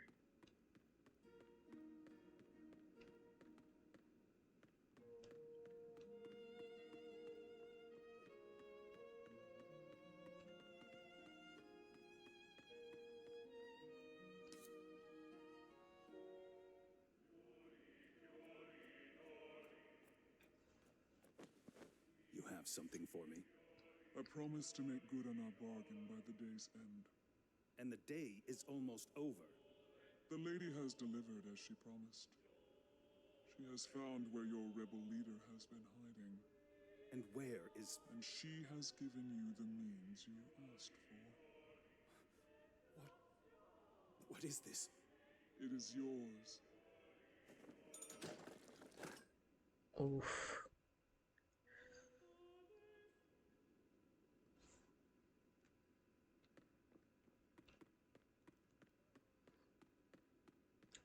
Hi, kitty. Oh, so cute.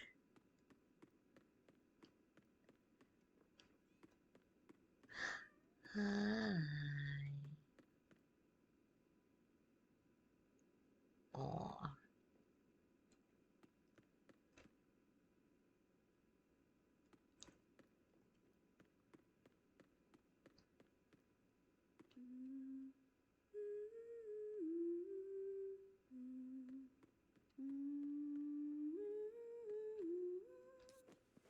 The second canticle?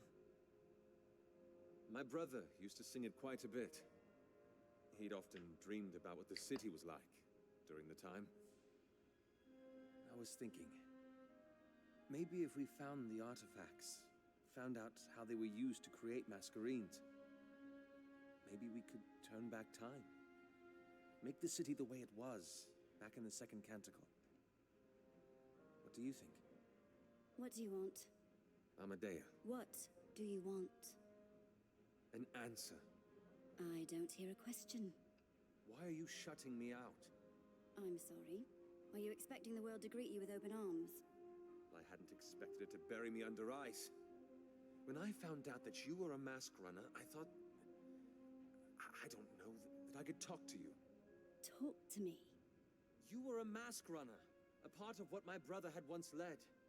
Is it so wrong for me to want to connect with his legacy? Yes. Yes, it is. Why? Because I've left that life behind. Who do you think you are? To come back and try to talk to me about the war that you weren't even a part of.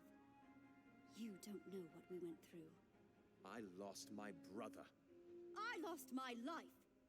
Everything that I had, everything that I was, I lost. So don't you dare come back and tell me to talk to you about it. Then why did you agree to come?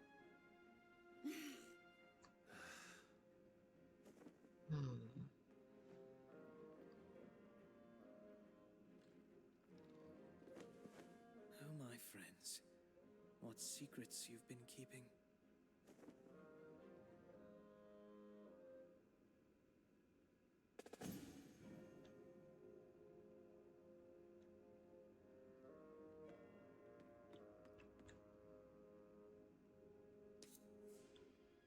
Is... Hmm.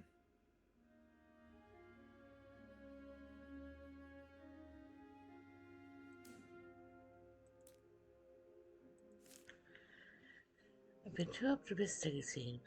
She wants to have nothing to do with me or the mask winners. Left all behind, she says. She's made it clear. She believes I haven't the experience to empathize with her. She says she lost everything she had, people she loved, world she knew. I don't understand how that feels. Clearly, it's her youth and her hurt that are speaking. I will not fault her for her ignorance. That, however, doesn't mean her words affect me any less.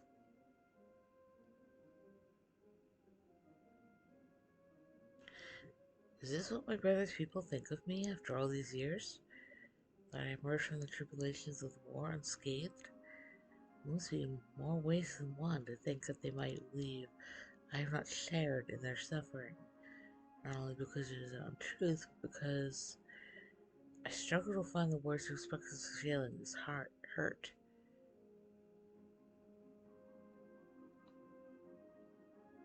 Let them say that I was a coward. I can deal with that, for it is true. That they believe I did not hurt trivializes my brother's death.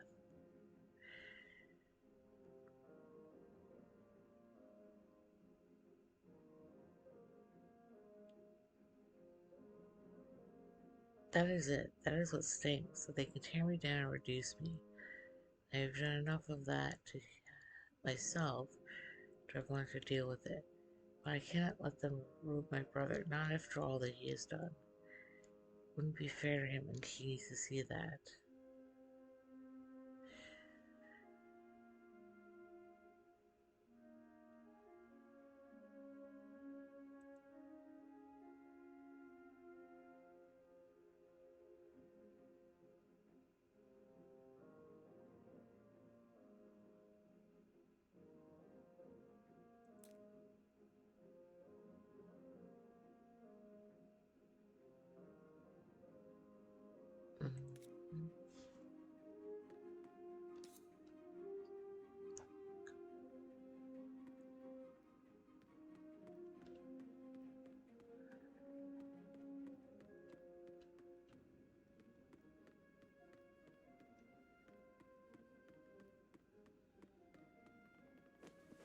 What do you mean you don't know where it is?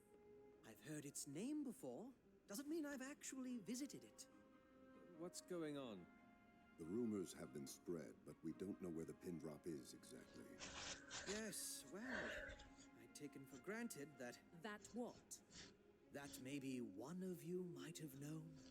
It's a set of ruins, isn't it? You'd know where it is, wouldn't you, Amadea? It's an obscure set. I've heard of them before, but I should be able to find it if I came along. Excellent. What are we waiting for, then?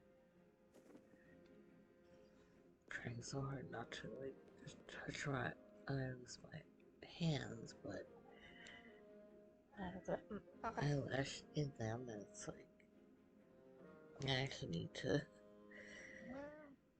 use my fingers to fluff out my lashes, because the tissue's not doing it enough. Hi, you. And yes, you were part of the reason why I'm trying not to touch my face with my hands. Because I've been snuggled with you so much today, and I'm all covered in cat hair.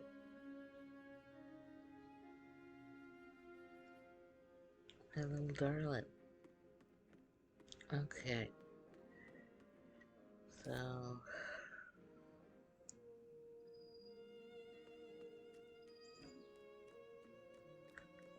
What, my little baby?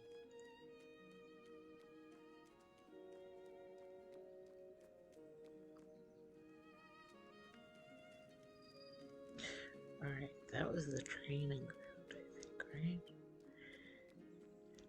I keep forgetting, like, what does that lead to? Here. Today is a special day. Amadea will be your guide. Are you sure, sir? We know the city like the back of our hands. Do you know where the pin drop is? Well, that's... might be the dirt under our fingernails. Let's go.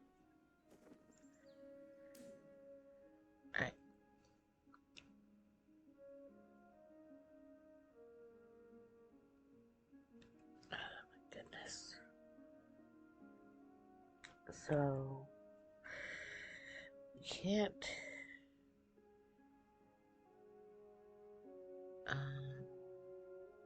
we have to take only one other member because we have our main person, and then we have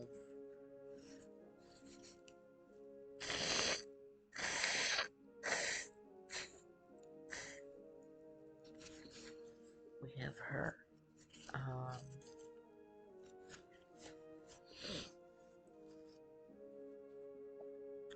Let's see, who do we want to bring along?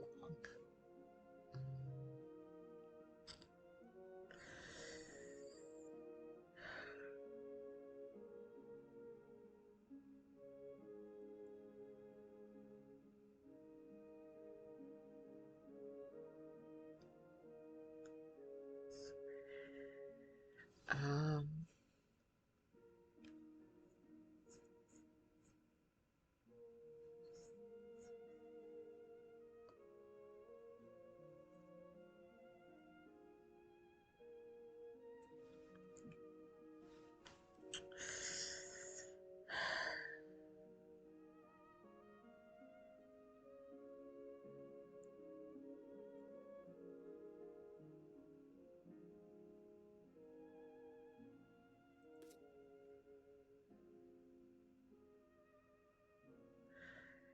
I don't know.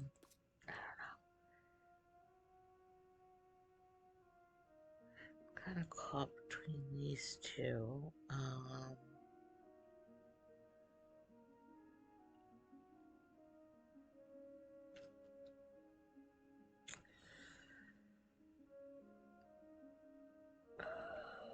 Goodness.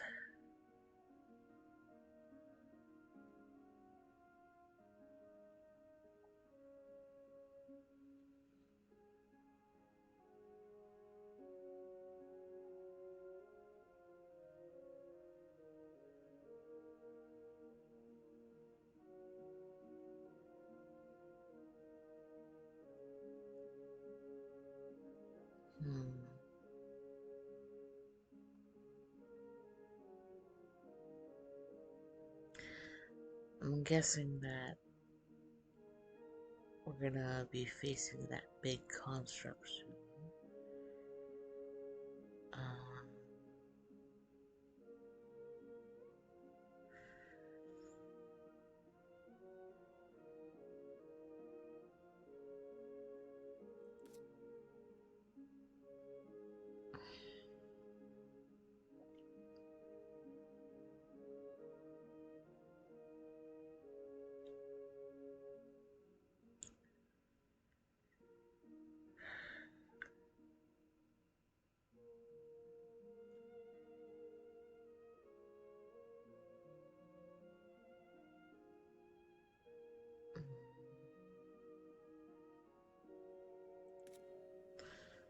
Hang on.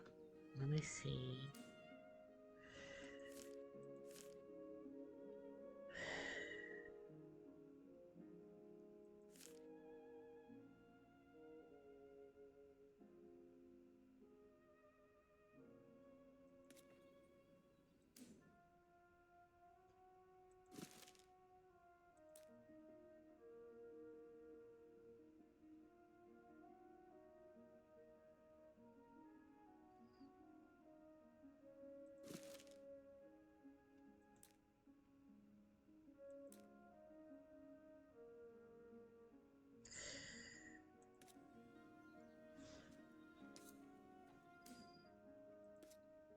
Alright, let's...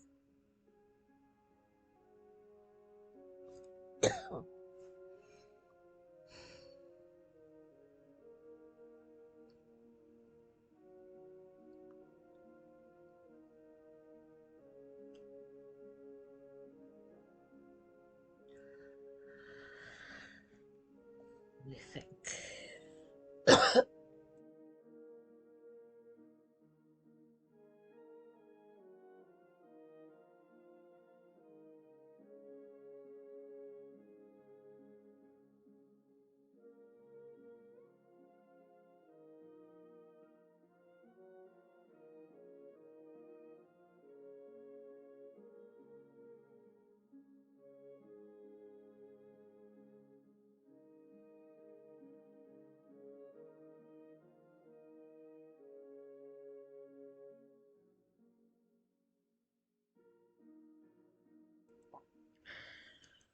Like, I feel like if it presents something where you have to choose somebody, that it would make a difference in certain aspects of the story. But it could also just be like, hey, who do you feel more comfortable assembling a team with that you think would be able to beat uh, bosses with or whatever. So I don't know. Let me take a look at her skills.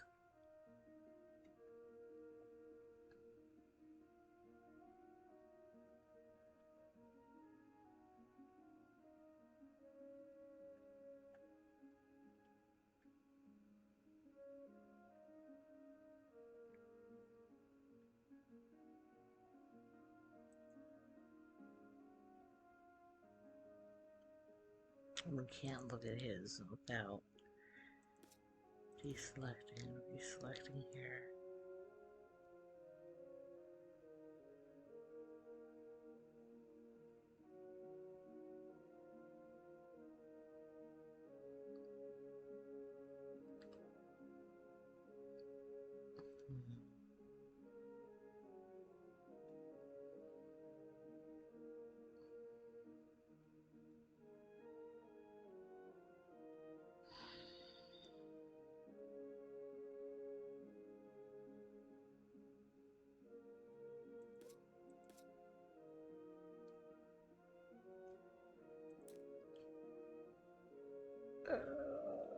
Yeah, let's just go and try it.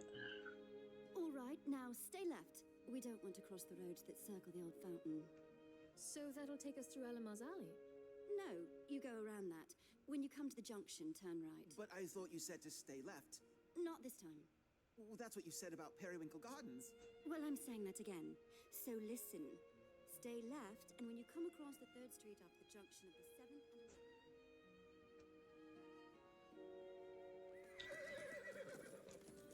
Okay. Did we finally make it? The runes are right over there. Yeast. Or chickens. Oh, thank the ages. Sorry. I don't think the horses It could have looks like survived yeast another from turn. it. Well, they'll have to because you can't stay here. It's too open. And where do you suppose we go then? There's an abandoned warehouse just off this street. You can hide the horses in there and climb to its top story. It's quite safe. You'll be able to see the pin drop and watch for our return. Right. Got it.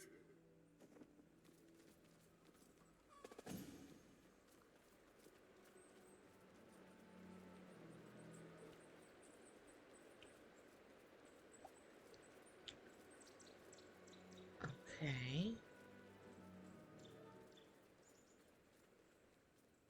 Can't go that way.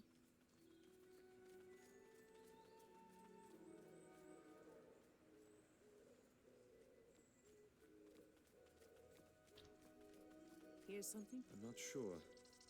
Sounds like rushing water.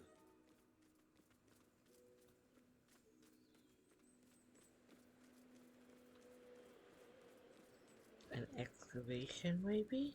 With water being used?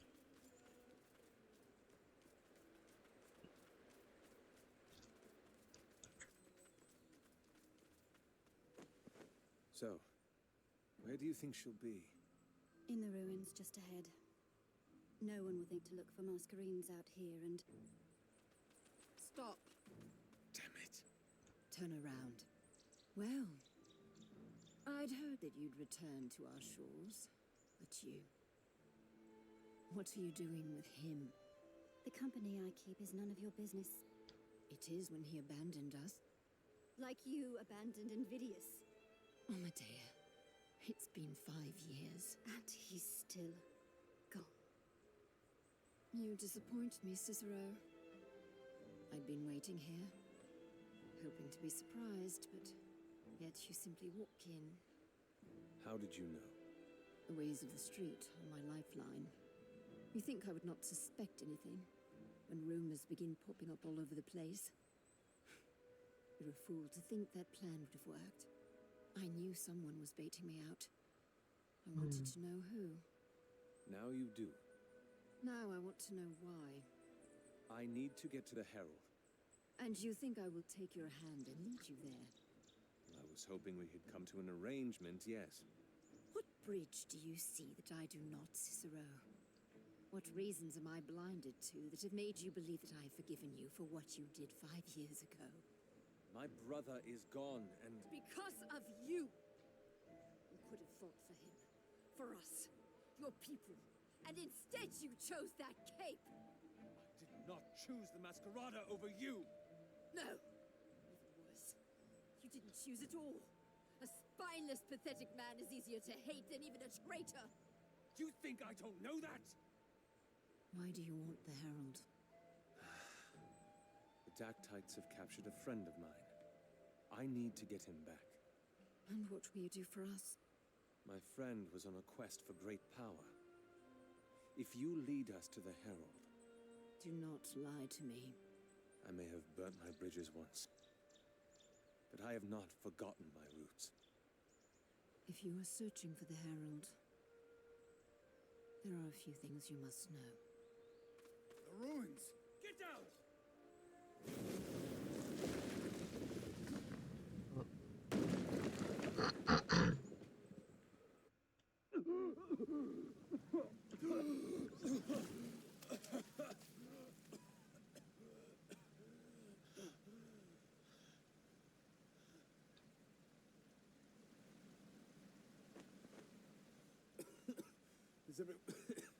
Is everyone all right?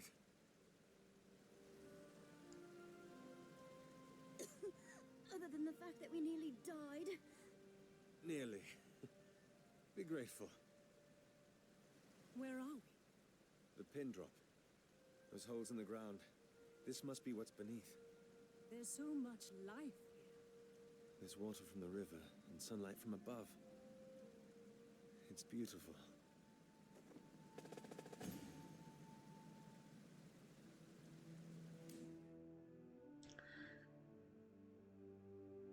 The Dactytes seem to be ahead of us at every step, frustrating to no end. They've proven time and time again to be a great inconvenience. Just when we convince Lysandra to assist, they swoop in and blast the ground beneath our feet. Now they've landed us in a subterranean world, under which we're going to waste time navigating. I hope Lysandra is alright, for her sake as well as the sake of the investigation.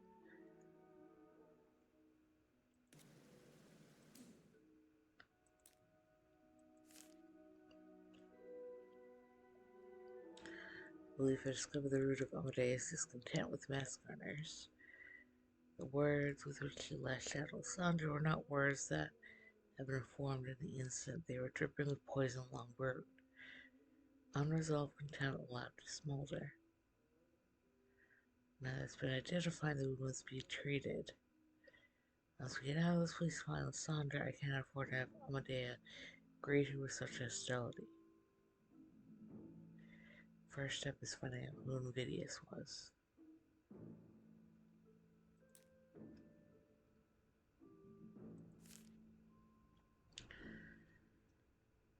Of course, she still bears bitterness. That was the whole thing we might have been able to meet her without bringing up the past. Still, my heart heaves with guilt when I think of Lysandra. She once been the lover of my brother, his right-hand leader.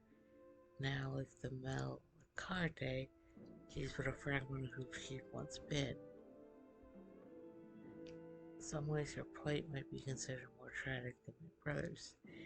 He did not live to see the fall of the movement that he dedicated his life to building.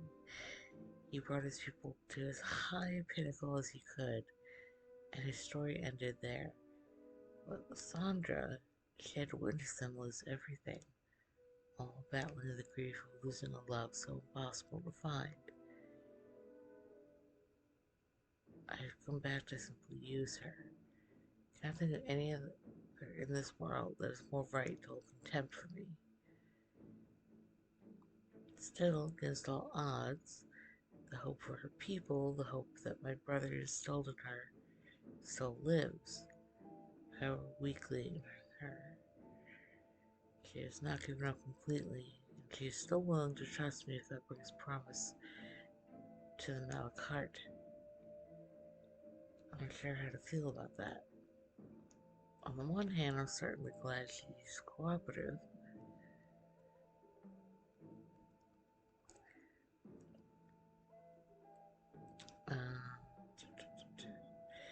I hope that she still will be once we get out of this place. On the other, the fact that she still believes in the dream that my brother weaved for her instills a sorrowful disquietude in my heart, stems from reasons I cannot fully comprehend. Certainly it reminds me of my brother's mirth and vigor. I suspect that is not everything.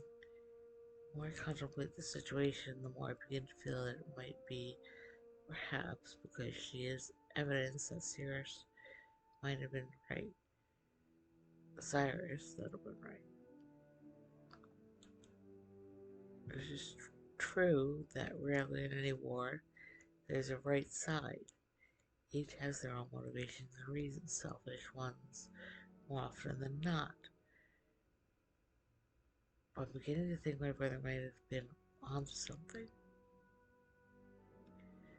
There's persistence to that belief, a strength that gives those who harbor it that make it difficult to dismiss.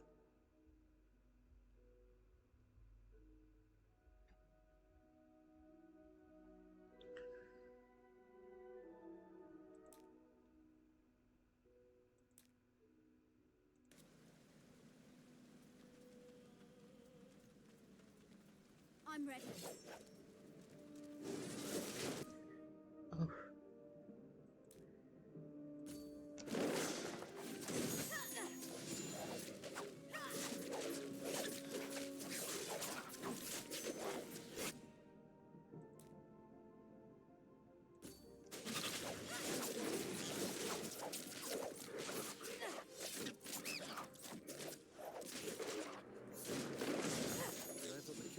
We should move. We need to find a way out of this place. What is this place, exactly? It barely feels like we're in the city at all. We're beneath it. That river over there, I suspect the Kalara drains out through this. The hundreds of years that it's been coursing through here must have been enough to carve out this cavern beneath the surface. And drain out into where? The echoing plains, just beyond. It probably joins the Venedivita some ways down. That would make sense. We are at the edge of the city, after all. Come on. Our legs are going to get us out of this, not our mouths.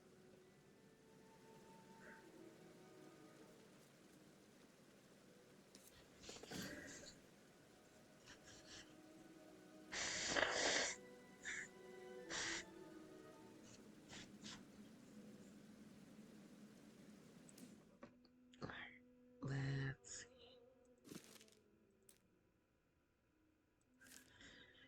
So much greenery. Never before have I laid my eyes on unfettered growth. The floors of protected miracles lead to trimming and manicuring in ombre. This is remarkable. It's both a wonder and a pity I've never heard of this place before. This location was likely played a larger part in securing its anonymity.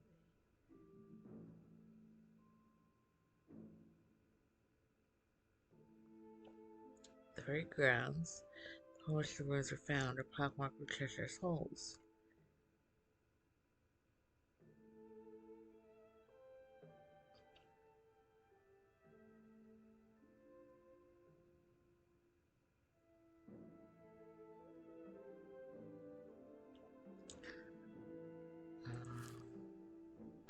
Venedivita refers to collecting the four sources that operates fresh water. Prima Sorgente, Fiume Grande, Calara, and the Cascata. First two supply water mainly to the Rondaglia, Ambre settlement in the echoing plains that surround the city, while the last two quench the thirst of those within the city itself. And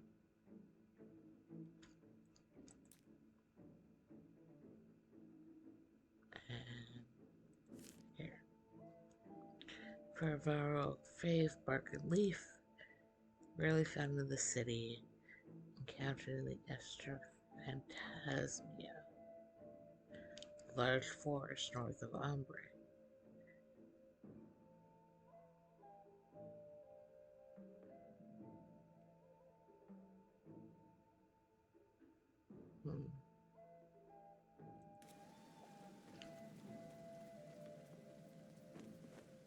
Lost legacies. There. That spire cuts through the earth. Might be our exit. What do you think? So, Amadea. Invidious? What did you say about our mouths getting us out of this? Amadea, this is ridiculous.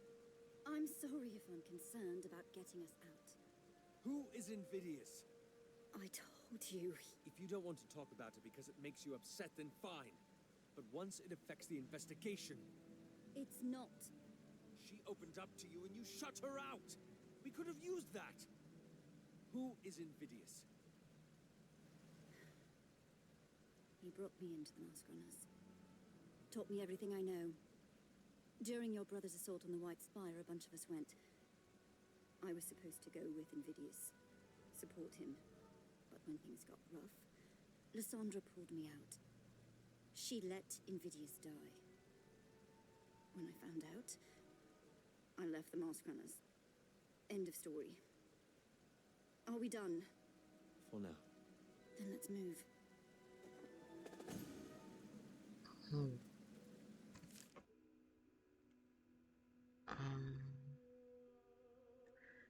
Journey beneath was indeed a treacherous one. Sheer fortune we survived, greater fortune the Fae leave. Levi did not assault us while we recovered. Venturing further, I was faced with another one of the Dementicat's mighty marvels. The spire stretched from the base of the cavern all the way to the ceiling.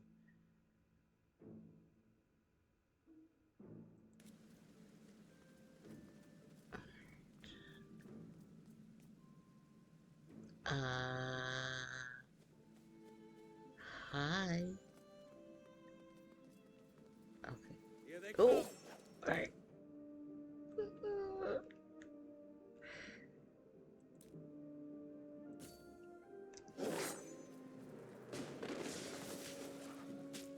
Oh, they all come by now. Okay, great.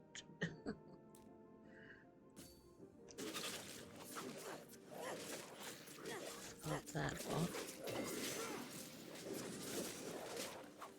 And get around to the allies here.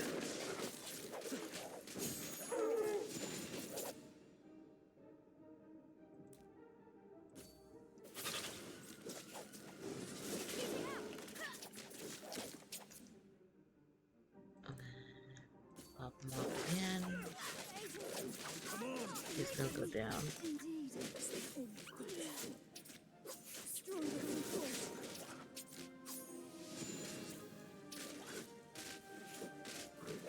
She's gonna go down by the time I get her up. Let's do that.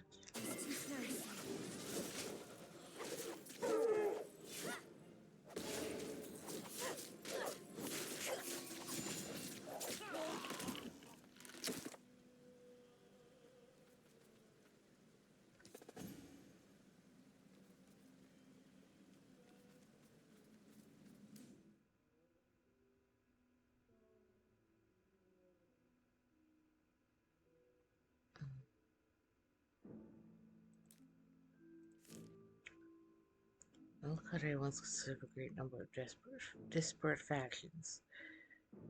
Though incredibly different from each other, they were united by a common thread: oppression. I rather capitalized on the shared resentment and joined them together under the flag of Melkade, uniting them to stand against the oppressive registry. After his death, however, it fractured into their component factions, no longer held together by his passion and vision.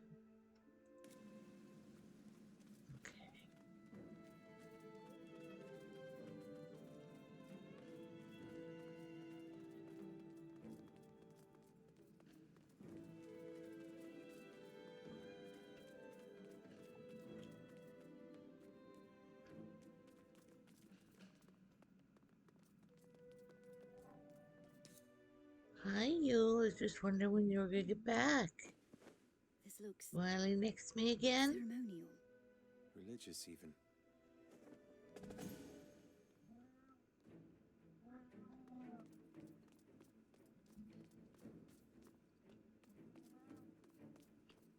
Hang on, Bimbo.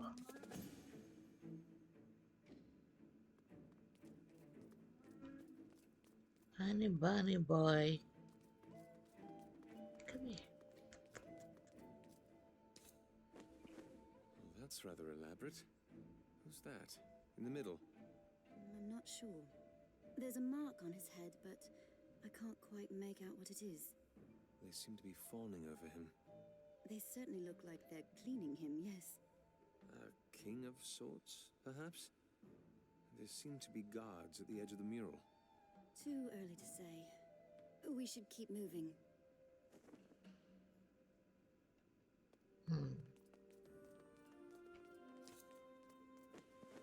This is where the king was cleaned, it seems. It certainly corresponds with the mural.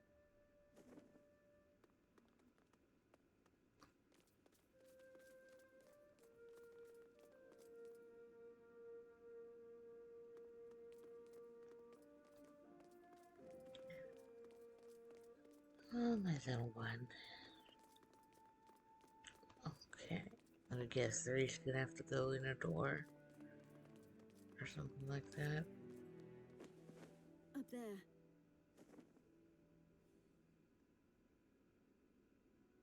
What does it say? It's not Dementica, it's just a symbol. The other doors have it as well. Hold on. I recognize one of them. The one on the right. There was a collection of stones in the room that looked like it.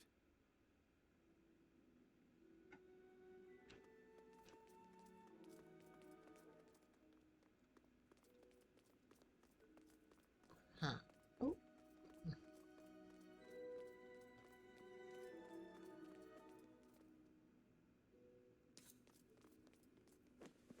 This is it.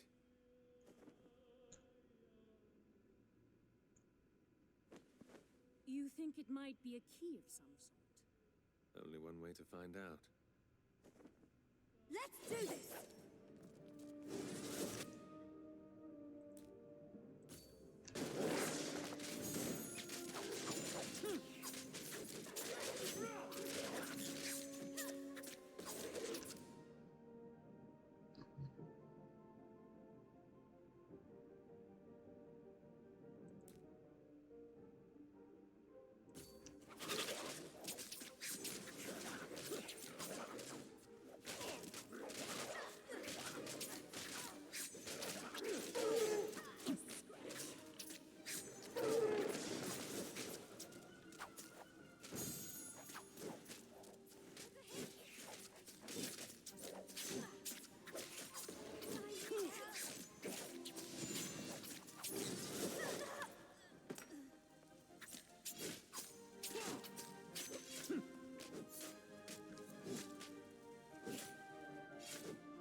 Ages too close. Well, at least we know it's important now.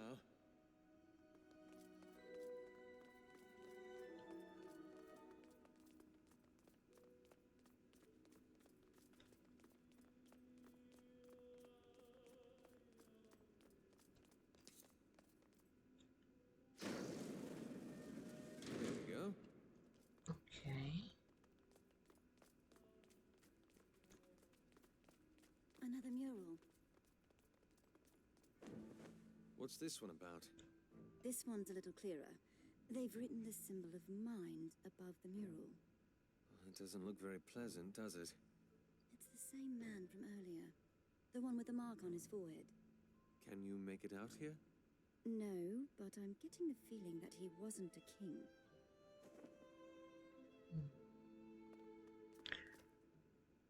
Also, there's the knife here.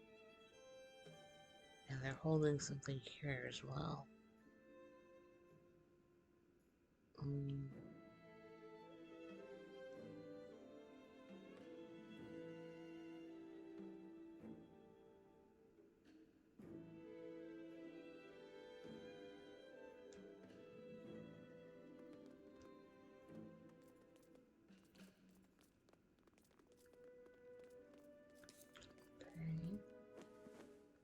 where they laid him out. I don't understand what they used it for, though. These tools look painful. Unfit for a king, surely.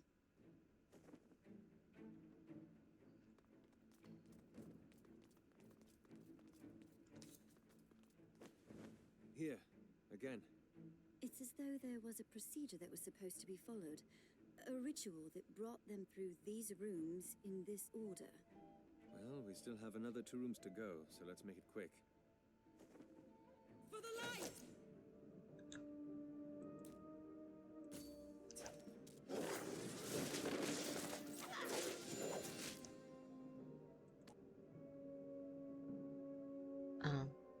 Yes, I have nothing.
This must have been their god. What word is that, above it? Soul.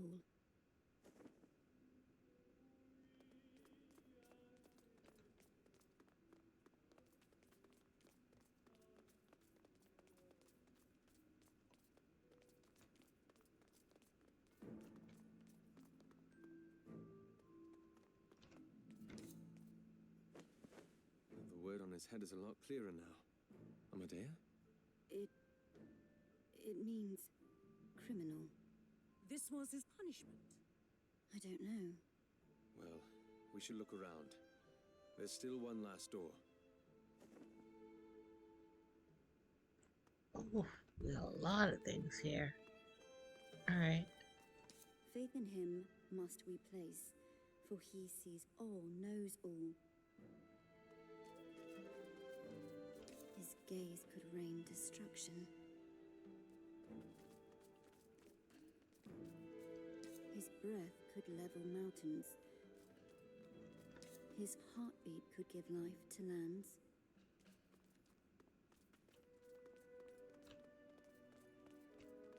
Time is his plaything. The lands are his clay. His word is law. Our lives are his.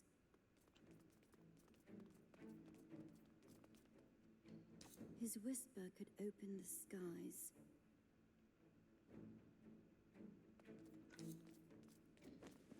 And here's the last one. Are you ready?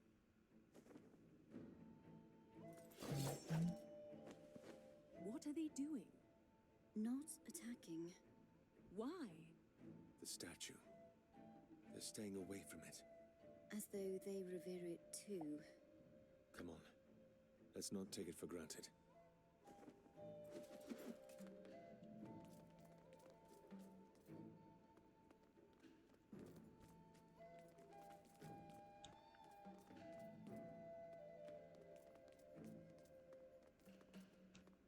Remember that theory I had? Like, what if they were like the reborn souls of people previously? What do you think this whole ritual was about? I'd say some sort of cleansing. In the first hall, there was a physical cleansing. In the second... It said mental, but I don't think cutting people up was very clean for the mind. The third hall was a cleansing of the soul. It was a religious room, after all. And now the last one. Probably to see why our poor criminal needed to be so clean. Let's go.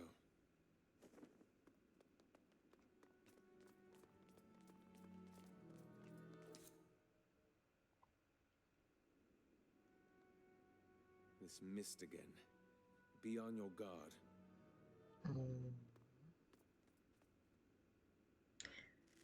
Oh, I was about to say, that looked like an arm. I'm ready. That just straight up looked like an arm. Right, little man?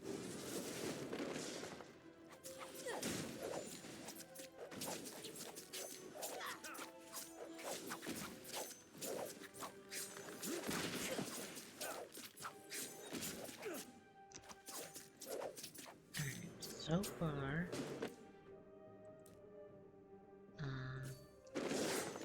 pop them now.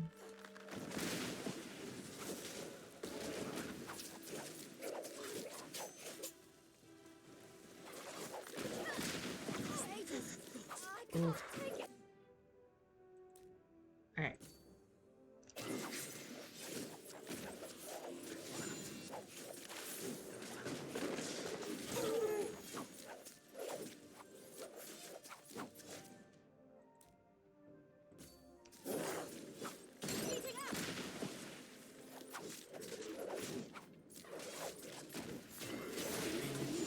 Ooh.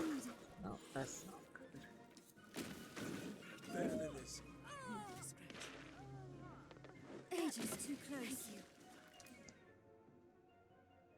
Oh.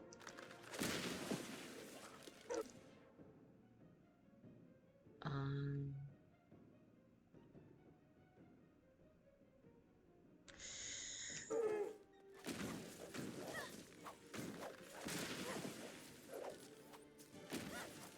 Into the light.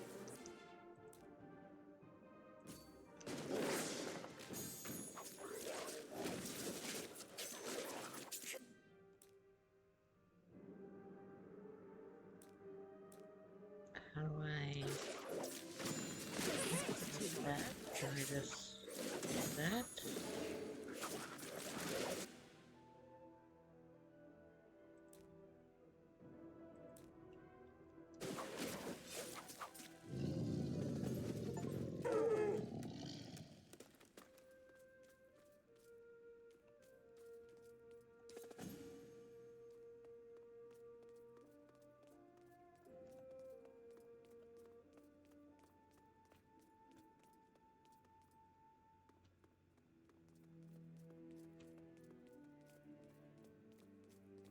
Anything else? Okay.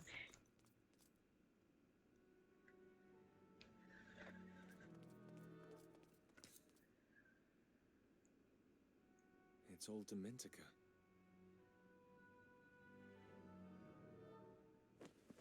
It's a recitation. You who sinned, you have been cleansed. You will serve, a vessel to atone for your transgressions. You will heal the flesh you harmed and shield the face you scorned. For all eternity you will be. Your soul will be bared for all to see, and your strength given to those you weakened. Through the Father's heart you will be redeemed from... From what? Ophira Amesta Aphis Atu. So I was right. So they were reincarnated as, you will be. Are you saying? you know. Masquerades are held in Dementicate. They're criminals. There is no other interpretation. These were the gallows. Do you think the artifacts had something to do with it? Oh, it's interesting. I don't know. Ages. This changes everything. You bet it does. Our Masquerades, they'd been alive once, Cicero. They'd have stories to tell, worlds to paint for us. If only we could somehow get to them. What? I'm just trying to understand. I think I explained it quite well. Not it. You.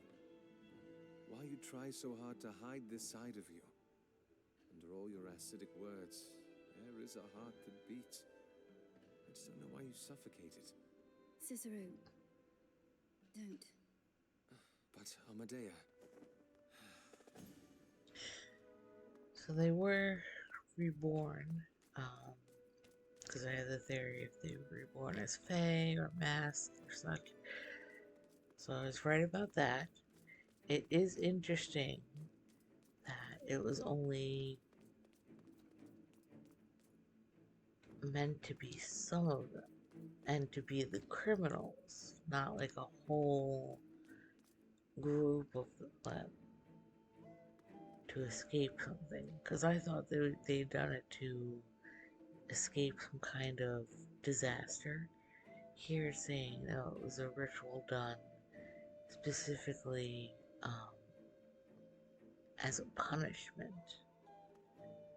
Um, so that's interesting.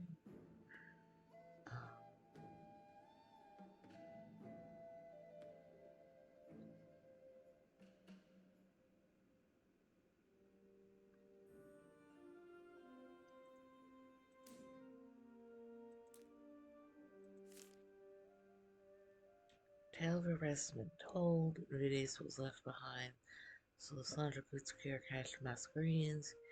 He was sacrificed for the good of the Masqueraders. No wonder she's finding it difficult to handle this. What are we to do when we arrive with something so precious to us against our will, despite knowing it's for the good of our people? To be angry would be selfish.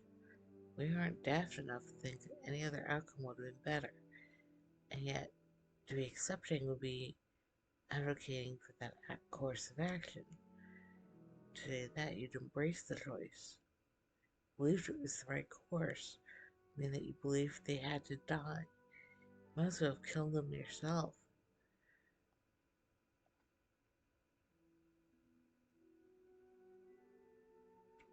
We'd be fools to make those connections, but when it comes to matters of the heart, aren't we all but fools?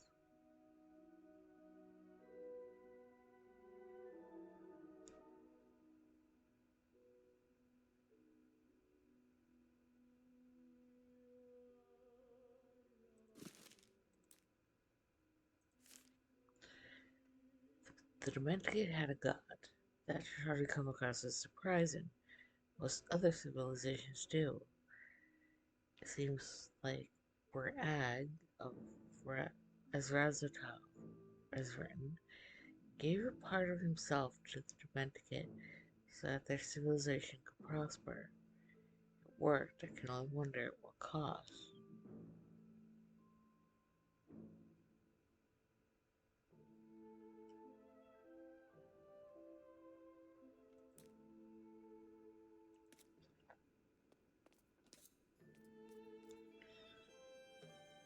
Alright.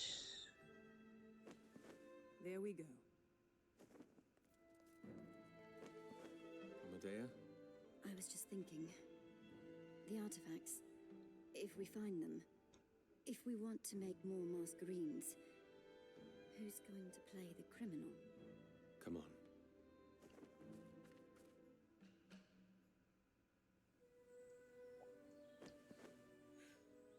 The Lucre did not prepare me for that. Just be glad it's behind us. What is that? This. Yeah. What is that thing? Questions later.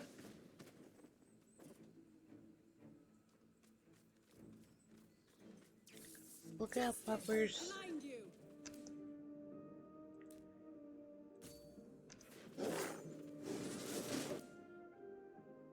Oh.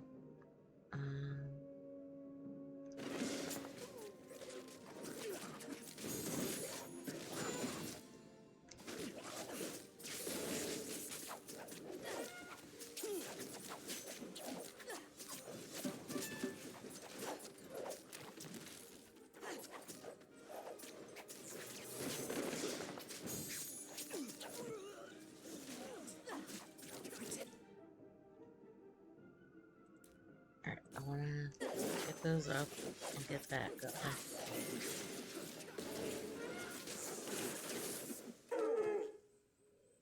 Once more into the deep.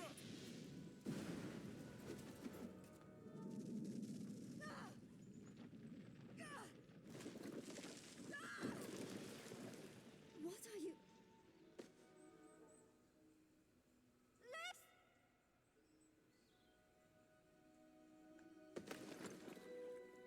Lysandra!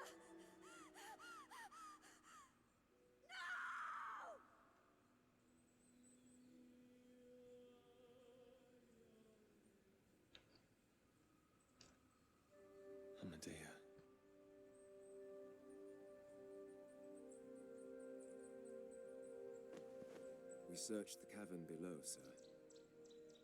She didn't make it. Get back to the streets. The others need to know. Gently. I'm sorry. This moment has been on the horizon ever since the war began. That doesn't make it any easier. Yes, it does. We are tired of fighting, of losing, of dying. Our respect for Lysandra, for the dream she held onto, was all that kept us going. Now that she is gone... What are you saying? Perhaps now is the time for us to rest, to fade into the shadows, where we should never have left. Perhaps it is good that she is gone. You don't mean that. Yes, I do. The crest of the Masquerada. Your brother designed it. A wreath of Night's Bane, to remind us to be a beacon of light in the darkest shadows. A swath of red for the blood of those who gave their lives for us. And a shattered mask for the dream that one day they will not matter. That dream has long withered in our hearts. This crest no longer has a home.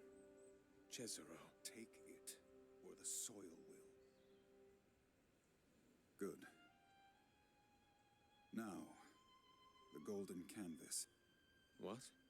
Before the Dactytes attacked, Lysandra was going to tell you about the Herald. They have a temple under the golden canvas. Lysandra and I had been there once. They tried converting us, but we resisted. A temple? For something that's appearing to be their religion. Go there, and you will learn more yourself. There is only a single red grating in the whole ward. Descend through it, and you'll figure it out. And what of the Masquerada? I have said already. Now is the time for us to sleep. Goodbye, Cicero. I hope we never see each other again.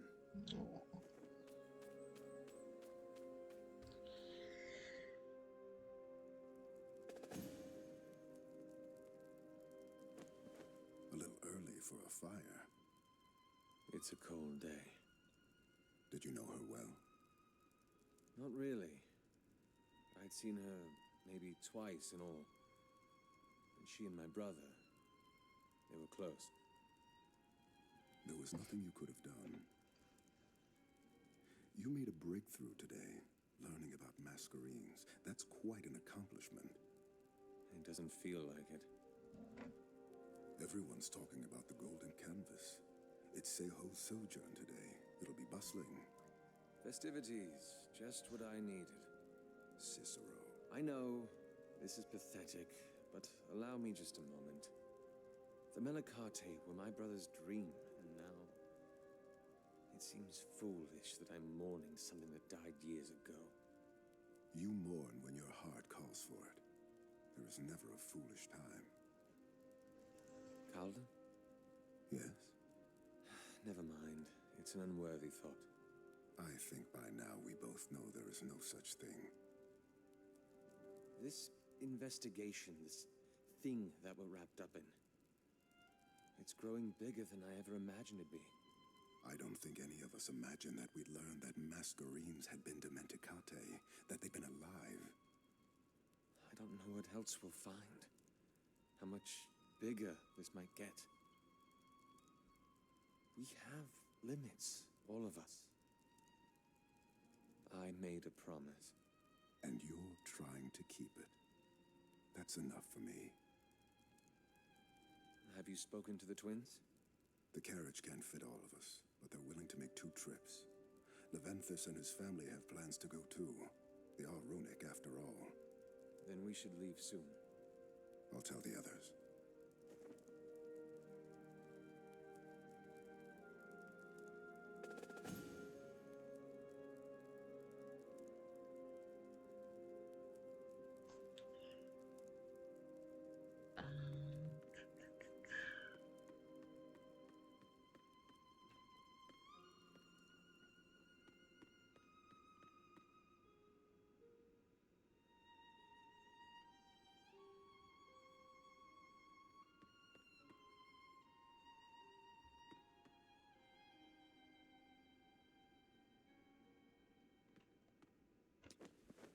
Quite a thing, isn't it?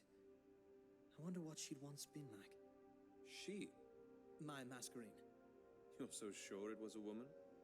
I like to think so. I can only imagine how the city would react to this if they found out. Do you think we might one day be able to communicate with them? I don't even know if they're sentient anymore. It's worth a try, though, isn't it? Be my guest. If you can hear me, give me a sign. She must be sleeping.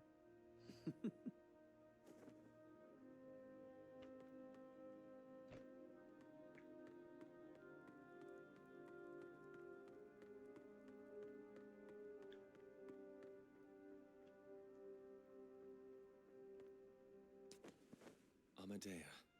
Cicero. Not now. Please. We did all we could. I know.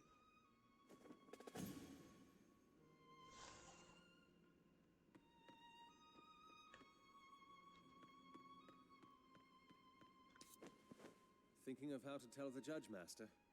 It's not every day that I'm required to be the bearer of news as world-changing as this. Masquerines and Dementacate? It's almost too much to believe. But you do? How can I not, with everything that's happened? I'd imagined you to be more, skeptical than that. I suppose you would, wouldn't you? Tis your honor? If you'll excuse me, Inspectore, I have a report to send. Of course.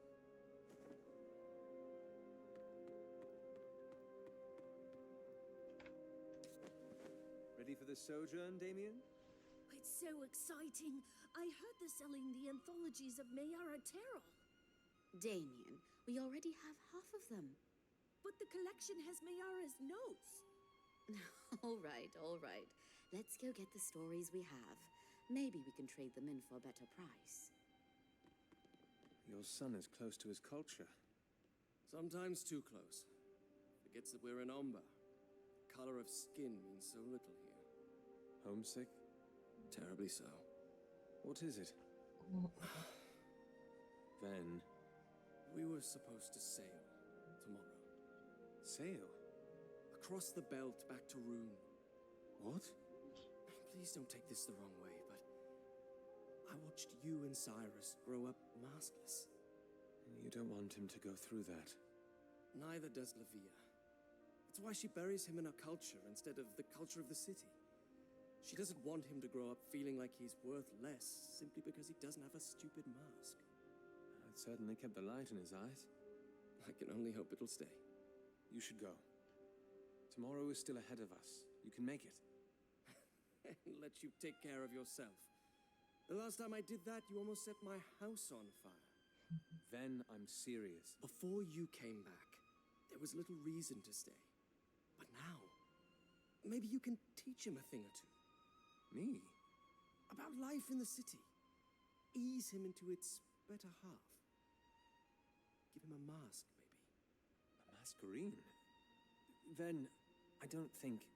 Forget I said anything. You have other things to worry about, I'm sure, and so do we. Oh, Ven. Alright.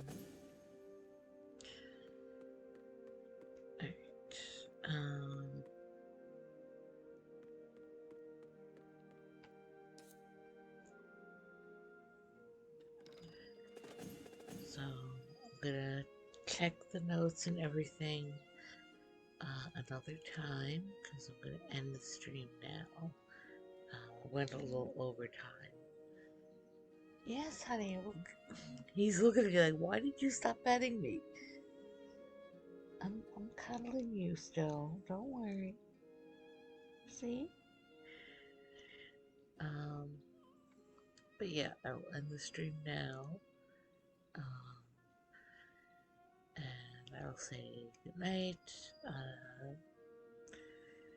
I do have work tomorrow. I will decide during the day, or try to at least, what I am going to do, whether it'll be continuing some more Masquerada, or demos, or Tiny Glean, or Dead Cells. I don't know. We'll see. We'll see, huh?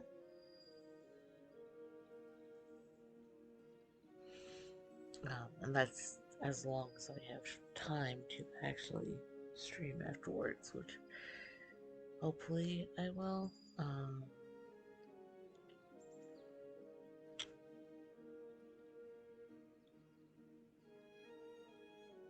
But for now, I'm going to say goodnight. And yeah, be safe and rest well and snuggle your babies. Snuggle your babies, your fur babies, always. So yeah. And bye for now.